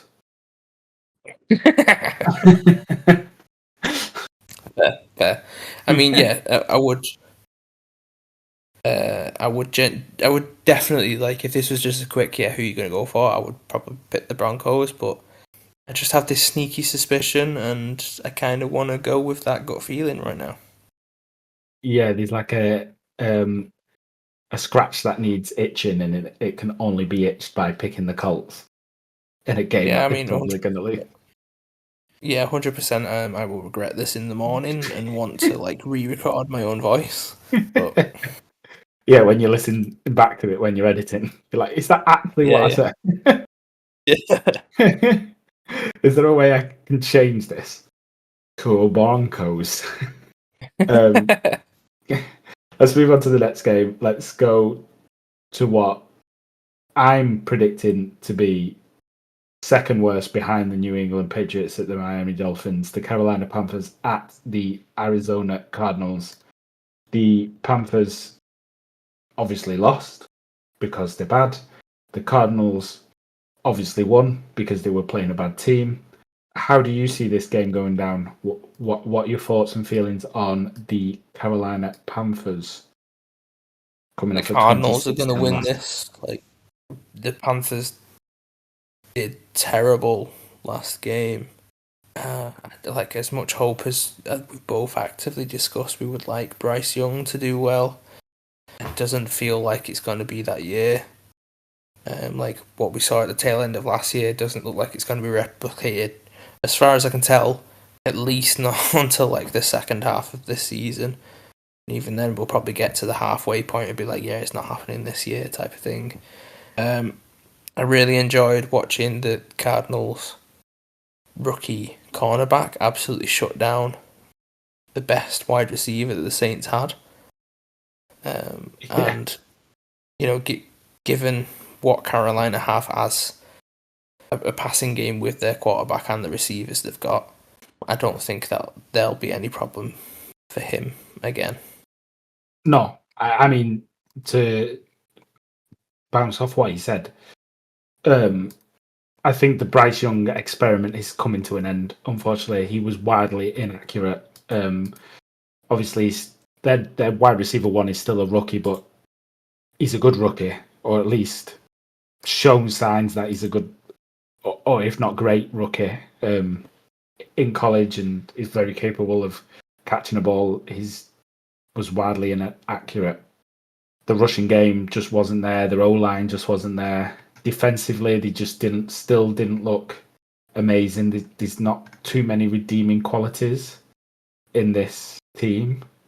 I do think they've got a decent receiving core. It's young and a bit inexperienced. You've got a rookie, a 2-year guy, and a guy who didn't play at all last year.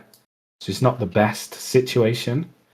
But I do think that it's still serviceable, and you shouldn't be only completing half of your attempts. And then on the other side, the Cardinals weren't great. I'm going to put it out there. Like, Kyler Murray looked all right. He still, for me, seems to be running around headless. He's kind of like trying to prove to people that he's still got legs, even though it's like, we know you can stop. Sometimes it just feels like he's escaping a pocket that isn't collapsing, and maybe it's because he needs to get a better view because he can't see over his O-line. But the thing I want to talk about, and is the same thing that you talked about, is Will Johnson is probably going to go down as the steal of the draft. He was immense. Obviously, he slipped because of injury issues. I think Nathan also brought this up. Unbelievable. What a player he was. Like you said, completely shutting down pretty much his side of the field, not just his receiver. He was so good. Yeah, it's going to be insane that he's going to be, well, as far as we can tell from that week 1 game, he's going to be known and possibly go into the Defensive Rookie of the Year conversation. He's going to be known as this amazing cornerback, but his stats aren't going to be great because he was so good in the first few games that nobody's going to throw near him. Yeah, which is going to be like fucking, what is it, Darrell Revis, who the only way you could tell he was... Yeah, the only way you could tell he was good is because you just looked at the people he held to basically under 50 yards. I'm not saying Will Johnson is going to be as good as Darrell Revis. That's still out there, but I definitely think he's going to be the steal of the draft. I do think after this game, the Arizona Cardinals will be 2-0, and that's not because they're a good team. That's because they're playing bad teams. They still look wildly average. I still think we're going to see this wicked... 1 week they'll beat a team, and then the next and look pretty good, and then the next team they'll look like, how the hell did they win that last game? Because Jesus Christ, they were terrible. Enough said. I don't really think there's anything else to say on that. Exactly. I just realized... I mean, I guess the only thing I would say is, like, yes, I kind of agree that you would vote this is the second most boring game of the schedule, but for those individuals, like, I still kind of want to see what Bryce Young can do. I feel like after this week, maybe it'll confirm it for at least a few more weeks, being like, okay, I don't care anymore. Yeah, I would like to, like, see if Will Johnson can just keep repeating that. But there are, like, aspects I do want to see, but yeah, I get what you mean by. I do agree. Before I announce the next game, Well, I'll say it anyway. It's the Philadelphia Eagles at the Kansas City Chiefs. I just want to point out that the Chiefs field is not just the stadium. You know, like people have like the Nissan Stadium and the Hard Rock Stadium and whatever they have. It's sponsored. Arrowhead Stadium isn't sponsored. The field is sponsored. Yeah. So their full stadium name is the GEHA Field at Arrowhead Stadium. I did not know that. Yeah. I mean, good for them. At least they get to call it Arrowhead, I guess. Anyway, let's talk about the teams. Obviously, the Eagles won. They're 1-0. The Chiefs lost. They are 0-1. What I will say about this, well, obviously, the Eagles have got Jalen Carter back. Hopefully, he doesn't decide to commit a war crime or something on the field to get himself ejected again. So they've banned smelling salt, so he brings mustard gas with him. I mean, you know, smelling salts aren't banned. Yeah, I think it's the NFL won't provide them, right? Yeah, like, yeah, They exactly. can have them, but they got to provide their own type shit. Yeah, exactly. So anyway, what I will say is, obviously, I think we both agree that the Chiefs are probably going to take a bit of a back step this year, especially now Xavier Worthy's injured. They're not really replacing or getting decent enough backups for their aging members of the team. Mahomes is still Mahomes. He still looked great. He still looked like the QB everyone knows him to be. The loss doesn't really sit with him. One thing that I'll say, I've gotten actually finish. Well, I was just going to say, like, I think the Chargers just had a much better scheme, and that's why they lost that game. I do think that they stand a really good chance of beating the Eagles just because it's a bit of a revenge game. The Eagles didn't convince me. I'll just say it like that. I wasn't convinced when they played the Cowboys. No, I mean, yeah, I completely get what you mean about the Eagles. The only thing I was going to say was about Mahomes. Obviously, last week when they played the Chargers, do you remember the thing where he slowed down to step out of bounds, so defenders sort of gave up tackling him, so then Mahomes plowed into him and knocked him off his feet? Yeah. I've seen so many things on social media that the league is taking notice of this. We got told that we have to back off when you're defensively. We have to back off when you're stepping out of bounds to not think. We're and many defenders are now saying, "I don't give a shit. I'll take the flag." If you think you can do that, I'm just gonna go through you. And the Eagles defense like those players like Jalen Carter and all I'm thinking more Georgia Bulldogs players have that mentality. If I don't give a shit if I get a flag, I'd rather kill you. Yeah, so do you know, I don't think he ever played the game, but you know the quarterback Kurt Benkert? He's a content creator now. He did a post saying I better not see Mahomes asking for a flag when he gets pushed out of bounds anymore after this play. Which is right, really. It's like these people are backing off because you famously get people flagged for pushing you out of bounds when you're already going out of bounds, and now you're running people over. Taking advantage. I'm going to say it right now. I don't mind the play. If he's going to run someone over, he's going to run someone over. The defense's choice to back off. My issue is the reason they're backing off is because of who Patrick Mahomes is and how he acts when that kind of stuff goes the other way. If he never acted like that in the first place and that play happened, I'd definitely not have an issue with it. My issue is just the flopping and stuff that he's done in the past. But anyway, enough talk about that. We're talking about the game. Yeah, I don't think the Chiefs are going to win this. I think they're down. What would technically they had one wide receiver one year. Then the next year he got killed by his own QB. So then their rookie had to be their wide receiver one. They now don't have him for a while. Yeah, I actually don't know how long Worthy's out, but obviously still got this game and 4 more before they get Rice back. Who they've got: Juju Smith-Schuster, Hollywood Brown, can't name a third wide receiver. Then we've got Travis Kelce and is it Noah Gray, the backup tight end. I don't think Pacheco was having a great year rushing. I don't think he had a great year rushing last year. Who have they got as backup? Have they still got Kareem Hunt? It's still Kareem Hunt. I do think Pacheco had a few decent-ish runs. He just wasn't handing the ball a lot. Do you see the play that Mahomes made when he flipped the ball to, was it Juju Smith-Schuster? Like the crazy play he made. That to me is the kind of stuff. Like I know you're saying like you don't think they'll beat the Eagles. That's the kind of stuff that still makes me believe that the Chiefs could beat them, just because of like how ridiculous that kind of stuff. He's like almost horizontal, isn't he? Or I say almost. He's completely parallel to the ground, and he just flips it over the top of the line for the first down. He's capable of winning games on his own, and like we were shown they made it to the Super Bowl last year despite having what everyone said was a washed Travis Kelce, absolutely no wide receivers. For me, I can see them doing it. We've talked a lot about the Chiefs. I kind of want to talk about the Eagles and why I'm not convinced by them. They obviously had a really good year last year.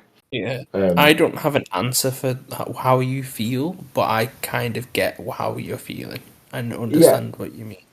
And they looked like they were pretty much unstoppable. I mean, they won the Super Bowl and they won the Super Bowl in ridiculous fashion.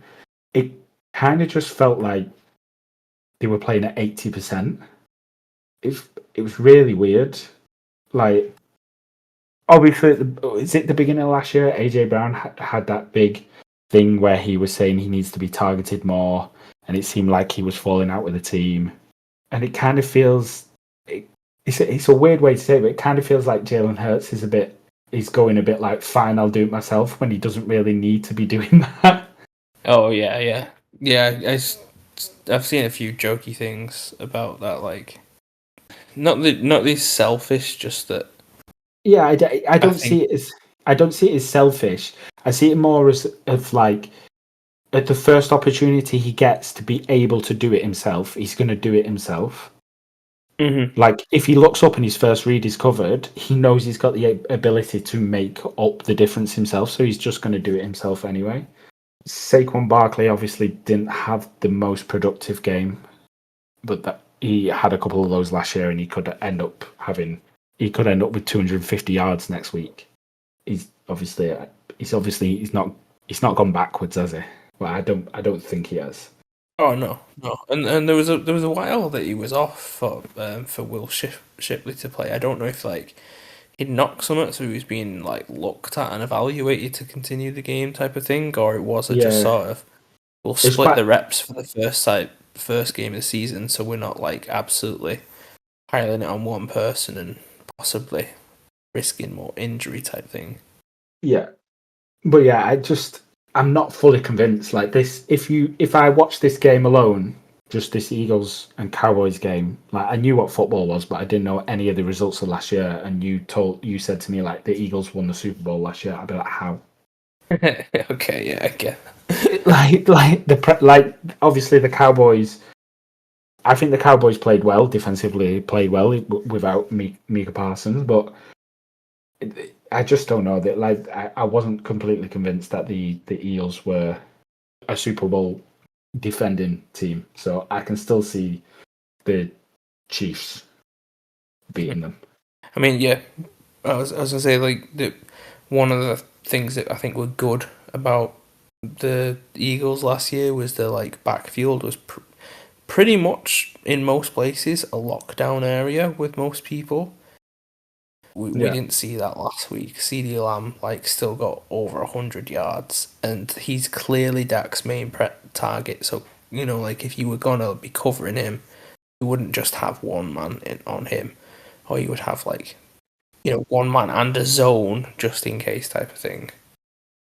Yeah, exactly. You'd definitely be getting safety help on him. He's still 8th I mean, CD Lamb's great, so I mean, he's gonna be capable of doing that stuff. His route running is probably the best in the league, but you wouldn't from how good the Eagles' defense secondary was last year, you wouldn't have expected him to be able to do that kind of stuff.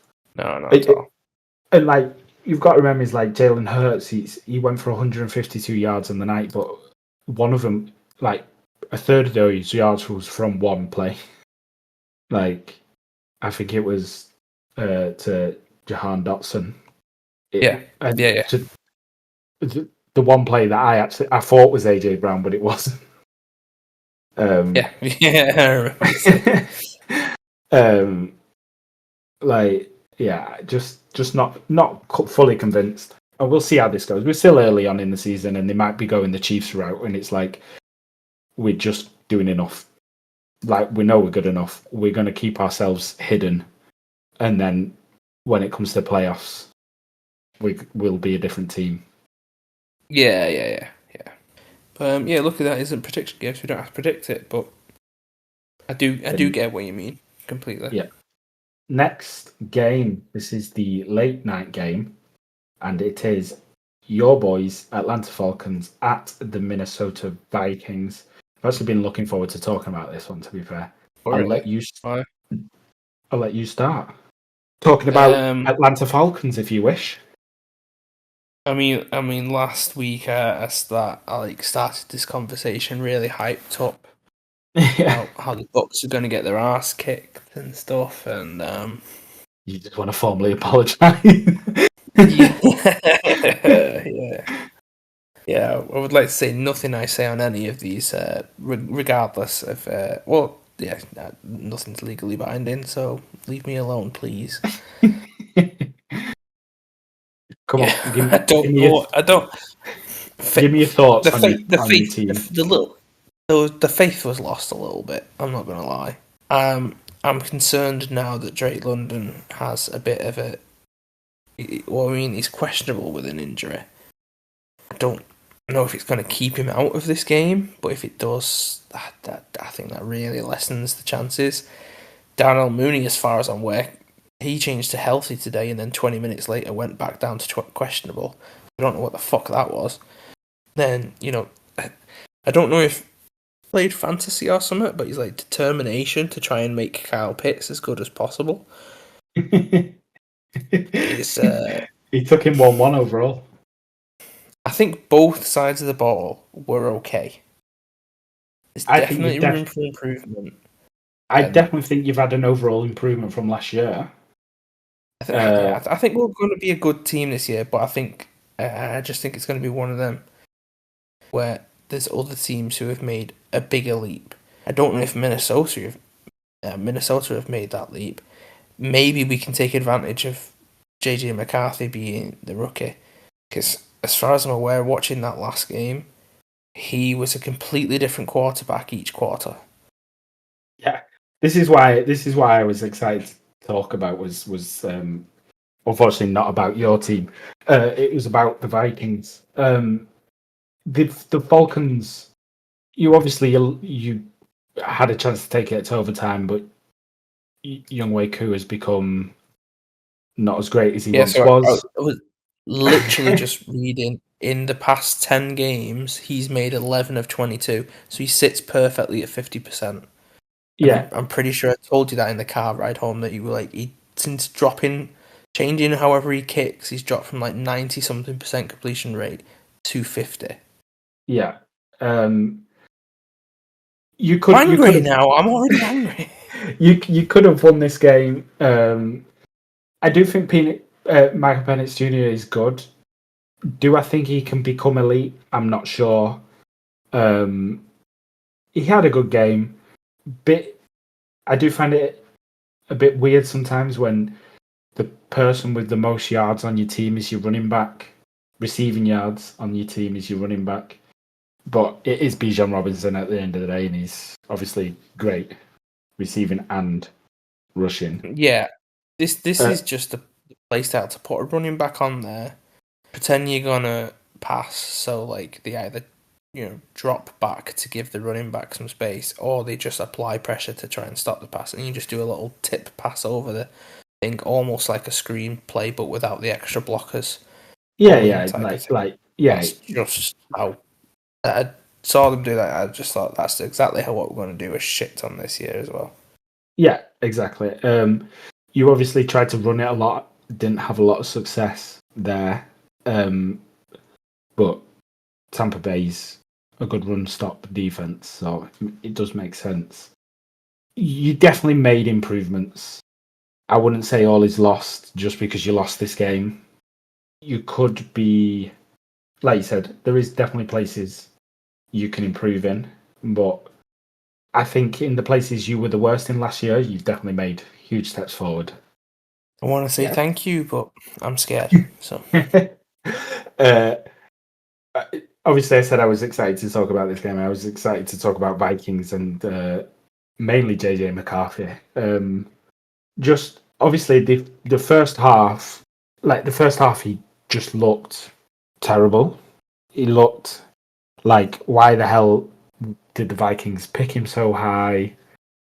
He's just not going to be this guy. He obviously won a national championship in college, so he has like the accolades to back him up.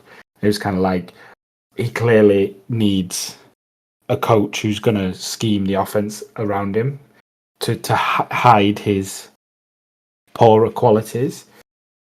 However, in that final quarter, he obviously completely changed. He seemed to get his confidence. He pulled them back to help them win the game. And I'll be honest, I got a bit hyped. I kind of believe in JJ McCarthy now. Like I said in my hot takes, he has fell in the perfect position for him. The separation that their wide receivers get is unbelievable. It's crazy how good they are. Obviously, everyone knows it with Justin Jefferson, but everyone on that team just they always looked 2 or 3 yards ahead, especially in that second half. I think they've got a decent rushing game.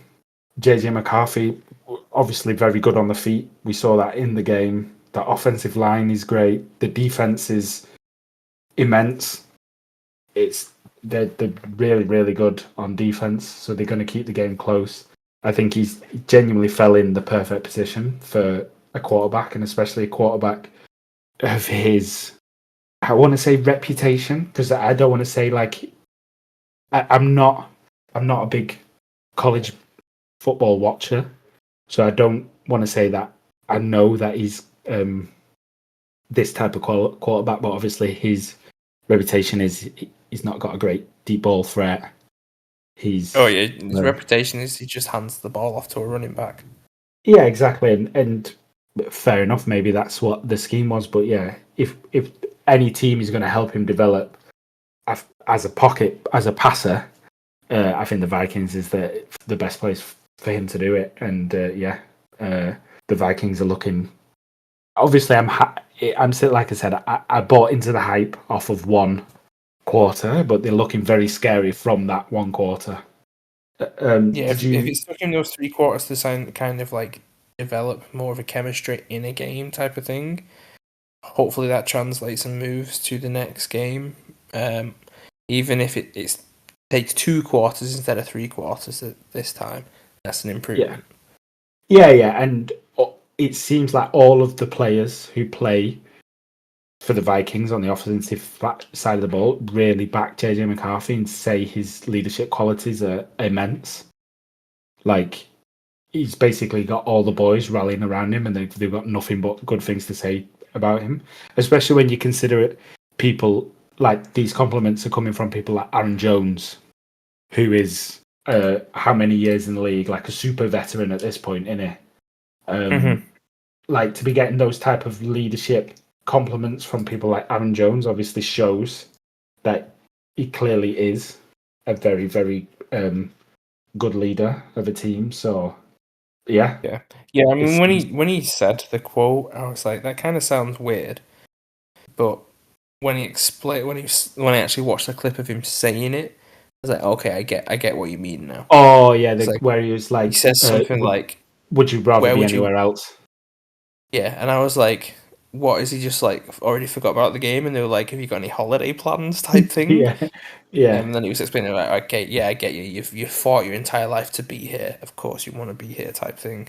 Yeah, let's act like it kind of thing. I think it's only up for JJ McCarthy at this point, unless he obviously gets injured. Okay, let's go to the next game of the double Monday night game. The first game is the Tampa Bay Buccaneers at the Houston Texans.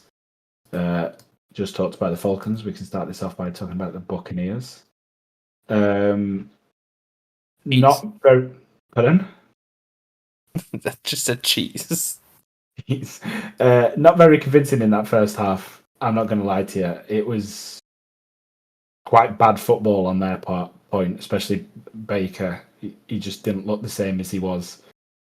He then obviously locked in the second quarter. Obviously hung the game out in the end to win. Egbuka looks 2 touchdowns. Was really, really good. The defense is still the defense. Like, I don't know. For me, I don't see that they've overly improved, but they definitely haven't gone backwards, which is good, I guess. But yeah, I think I need to see more of the Buccaneers to get a better understanding of where they are this year. It felt very uncharacteristic from them, this type of game. Yeah, it didn't feel like a Bucs game at all. I do like, the fact that, Egbuka had a great game. Like, I'm curious to see if that continues when Godwin comes back. And Cade Otton can actually catch a ball. Yeah. I'm curious that, like, will he still get that amount of targets and like that, basically that amount of game time, or have things focused on him that much once the original pieces are back in place, type of thing. Baker Mayfield is a bit of a dog in it, so it was, very uncharacteristic of him, because he is the type of player, or he has been for Tampa Bay at least. He obviously wasn't before that. To kind of be like, he's always going to put 110% in, and it's always going to be his best, and this just didn't feel like his best. So yeah, bit uncharacteristic. The other side of the ball, they're playing the Texans. They didn't look good. I'm just going to say, another team that I'm going to blame on the O-line.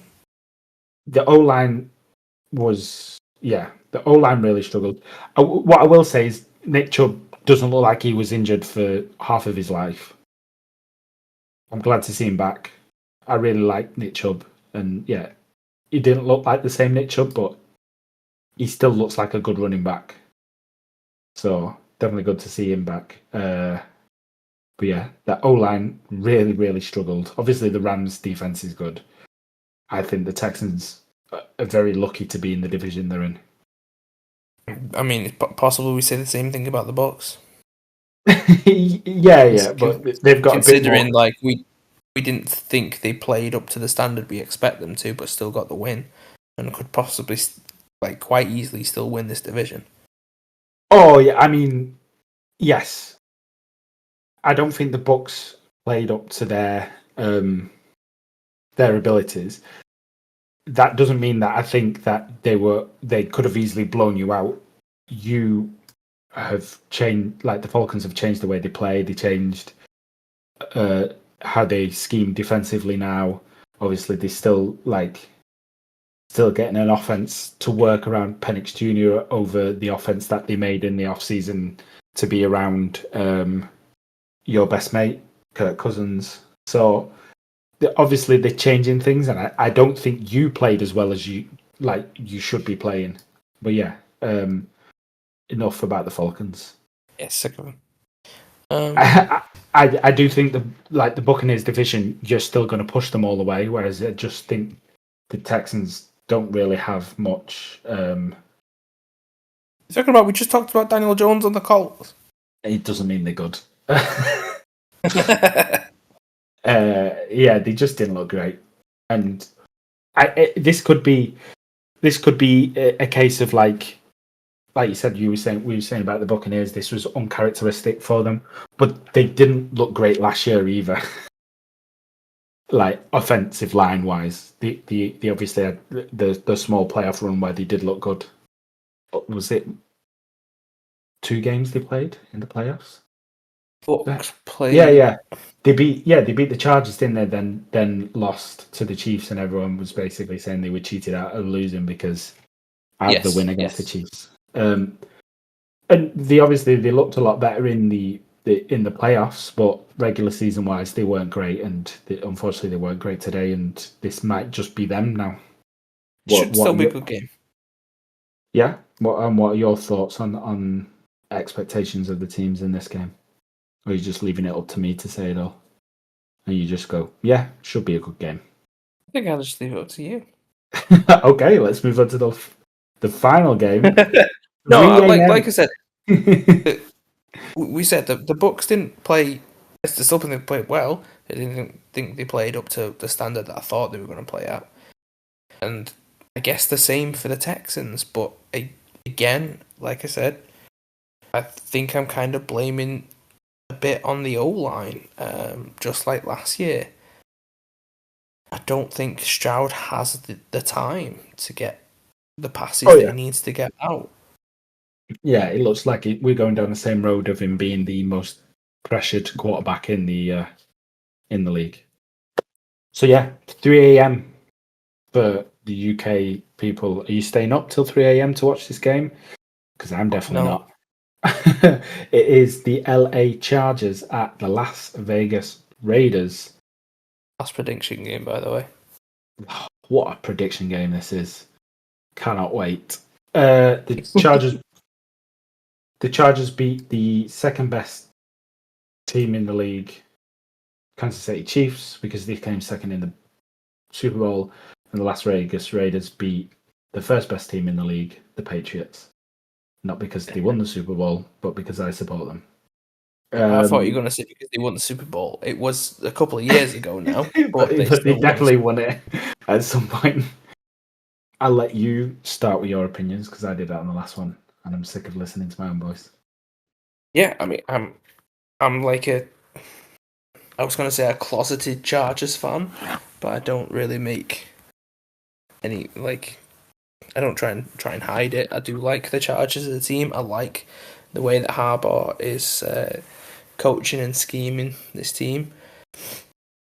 I'm kind of interested to see how the Raiders' defense shows up against them, because I think if the Raiders aren't on point, this is going to be a high-scoring game for the Chargers. The Raiders, I'm just a bit unsure about Gino. Now that, as far as I'm aware, Brock Bowers got injured last game. I don't know if he's going to be in this game. Raheem Mostert, I thought, would have backed up Ashton Genty a lot more to keep them both fresh and rotating. But it did seem to just fall solely on Genty. And I know he had a few good runs, but I didn't think I think we discussed this before. He'll never live up to the hype that was surrounding him coming into the league anyway. Yeah, so for me, if he lessened the hype a little bit and you tried to put more of a realistic expectation on him, when I say realistic, it's still way above expectations of other running backs because he was ridiculous in college. He didn't have a great game in comparison to what you would expect. But I am excited. I think I like one team. I think I like a lot of players on that team. I think I'm interested to just see how the players on the Raiders develop and work through this game, because as much as I feel like Vrabel is building the Patriots up well, I think it's still going to be another couple of years. But they didn't outperform New England. Like Yeah. it felt like the level at the levels that the teams are supposed to be at in regards to rebuilding and who they brought in, like in free agency and stuff like that.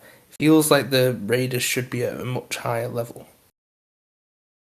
Yeah. They still only won by a score. Yes. But that's because we're so good. Yeah, because you won a Super Bowl. Exactly. Once upon a time. Yeah, I mean, I completely agree. The Chargers looked obviously good. They beat the Chiefs. Divisional game. That's huge for them. Great for momentum, great for confidence, everything like that. Obviously, Justin Herbert had a really good game. Obviously, the playoff fall didn't affect him that much. Somehow, Quentin Johnston put on the correct gloves. Didn't put on his gloves covered in butter. Caught a lot of balls, a lot of deep balls, 2 touchdowns. I saw something where it went. I find it hilarious that a lot of kids are gonna grow up in Brazil thinking that Quentin Johnson is one of the best wide receivers in the NFL. Yeah. Yeah, I mean, he obviously had a great game. What I did like and what I didn't expect was how much trust they put in Amarian Hampton as the starting running back pretty much all through the game. I expected to see a lot more of Najee Harris. Amarian Hampton had a decent game. Yeah, I feel like he had for me. It wasn't exactly an electric game, and you wasn't like, "Wow, this guy is it." But if you want if you want to talk about the perfect rookie game, I think that's what he did. He did what he needed to do. He didn't make a mistake. It was a great game for him. Yeah, all round good performance for the Chargers. Yeah, like you said, I definitely thought it was going to be the other way around. Like Harris, so like between the two of them, they took 16 carries. Najee only took 1 of those carries. Yeah, exactly. I generally thought for the first outing, that would have probably been a more like 10-6 split for Najee. Yeah. Around that area, but yeah, I mean, it technically did make 1 mistake, but I think Harbaugh said in the press that he's like, well, that's on me. I like didn't tell him not to stay in. I didn't tell him to stay in bounds or anything because he like went out and stopped the clock, didn't he? When they were trying to like waste time. I agree with the sentiment you were saying about the Raiders. Obviously, they're in this rebuild mode, playing the Patriots, who are also in the similar situation. They didn't exactly beat us convincingly, not convincingly enough to be like, wow, this rebuild is coming through. I think for both of us, Raiders and Patriots, with it being the first game, it's kind of like a bit like silly season almost, where it's like it's very hard to predict how they're going to be off this first game because so much has changed. The Raiders did look better. They obviously won the game. They had, I think, more redeeming qualities. You obviously Geno Smith went for 362 yards, which is absurd. They just really struggled to convert those yards into anything other than meaningless yards. If they can obviously work that into having a bit of a better red zone threat, which I think a lot of people expected from Genti, was him to be a great, like inside the 20-yard running back. They'll obviously do a lot better with that. You said this is a prediction game? Yeah, it's a prediction game. Yeah, I mean, I won't say it just yet, but yeah. Well, I mean, I will, because I'll top it off with. It's me to go first, isn't it? I was gonna say you're going first, so yeah. Yeah. So, well, I was gonna say I'm gonna go with the Chargers. I can see the Raiders at the end of the season perhaps being as good or getting close to the Chargers, but obviously right now the Chargers as a better team in my eyes. And as much, and for every ounce that you like the Chargers, it's not that I dislike the Chargers. They're not one of the 19 teams on my hate list. I just Hate have. list. I have Imagine it's instead of a hit list, it's a hate list. Yeah, I just don't care for them. They're just such a boring team to me. I know that sounds bad, but I'm just not I don't know. They're so out of my peripheral. I don't really care about them too much. But I do see the Chargers winning this. Yeah, I'm with you. I see the Chargers winning this as well. I don't think you spoiled it for me. You prick. I didn't. Yeah, I see the Chargers winning this as well. Like I said, I don't think the Raiders have shown they're at the level that everybody thought they would be at for the team, like with the head coach and who they brought in at quarterback and who they drafted with the running back and everything like that. Whereas I think Harbaugh, this is his second season now. Like he's proved that he has the know-how and the intelligence to push this team possibly to the first position within this division. I mean, don't get me wrong. I would love if both teams could win this game because Denver's definitely going to win theirs, and that means that the Chiefs would be the winless team in their division. Yeah. And that would just be hilarious to me. If the Broncos win their game and the Chiefs lose theirs, then it doesn't matter what happens in the Chargers and Raiders game because the Chiefs will still be the only winless team. Which, take a picture of it, hang it on your wall, and just pretend that that's what happened for the rest of the year. The good times. The good times. Back when black magic didn't exist. Do you want to wrap this one up? Our week 2 discussion. Yeah, so that is our week 2 preview.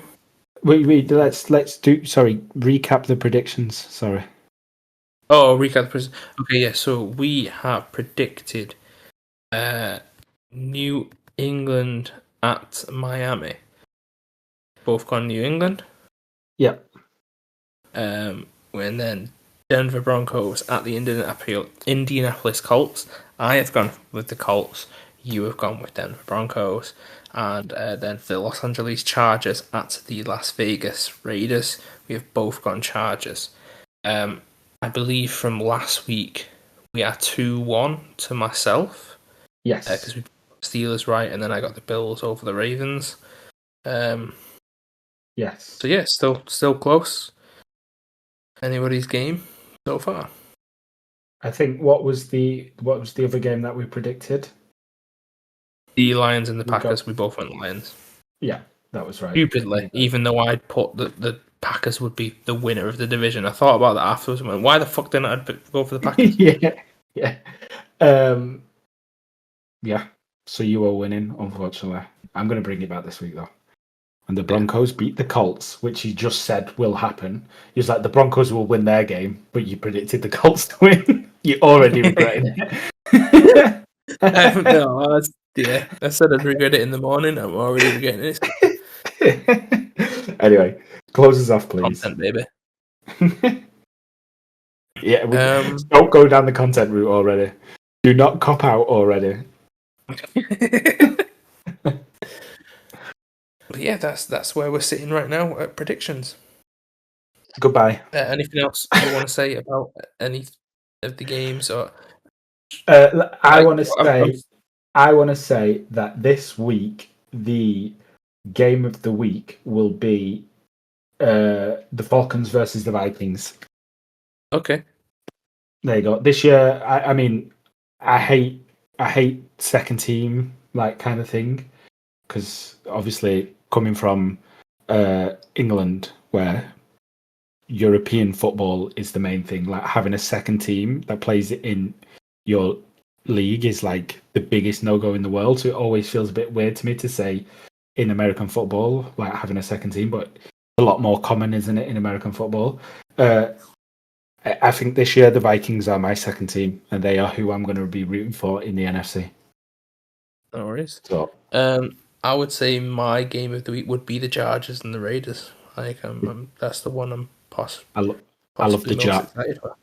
I love the Chargers. The Chargers. And then I was going to say like I can cut this bit out, but do we want to discuss the O-line game in the episodes? No. Okay. Also, because this episode's about 3 hours long already. Yeah, that's fine. Not as a big thing, just to like note who's winning and stuff. We can do like a mid-season. I'm still making a graphic for it for the episode. Yeah, we can do like a mid-season catch-up, or like I was gonna do after 4 weeks or something. The first season after week 7, week 13 or something, and then like the last one. Yeah. Yeah. I mean, stop this recording. I want to discuss something with you. Say bye-bye. All right. Nice. Well, that was another episode. Thank you very much for joining us. You can follow the podcast everywhere at BritCaveBlitz. You can follow myself at SkyDaddySmith on Instagram and Instagram only. Samuel, you can only follow you if you hire somebody to find you. And if you know where I live, you can follow me. But apart from that, I can't be followed very easily. Well, I can follow you? Sure, if that's what you want to do. And you can follow the podcast at BritCaveBlitz on every bit of social media that's available, including Habbo Hotel. Including Habbo Hotel. What the fuck is Habbo Hotel? Guess you've got some Googling to do. Nope. Rather follow you. What do you want to sign off with? What was that you sign off? Habbo Hotel. Yeah. I don't know. Yeah, sure. Whatever it is the Vikings people say. I don't want to say... They say skull, don't they? Yeah, I know, but did they say anything else? Like, up the purple and gold. We're going to rape and pillage you? I don't know. I know. Here we go. There you go. Did you get that? Did you hear that? No. Did you, like, clap or something? Yeah, the thunderclap or whatever it is they call it. It didn't come through, but I kind of guessed since you were saying it. It was either that or a fart. I don't know. That is also called a thunderclap. Yeah, that's true.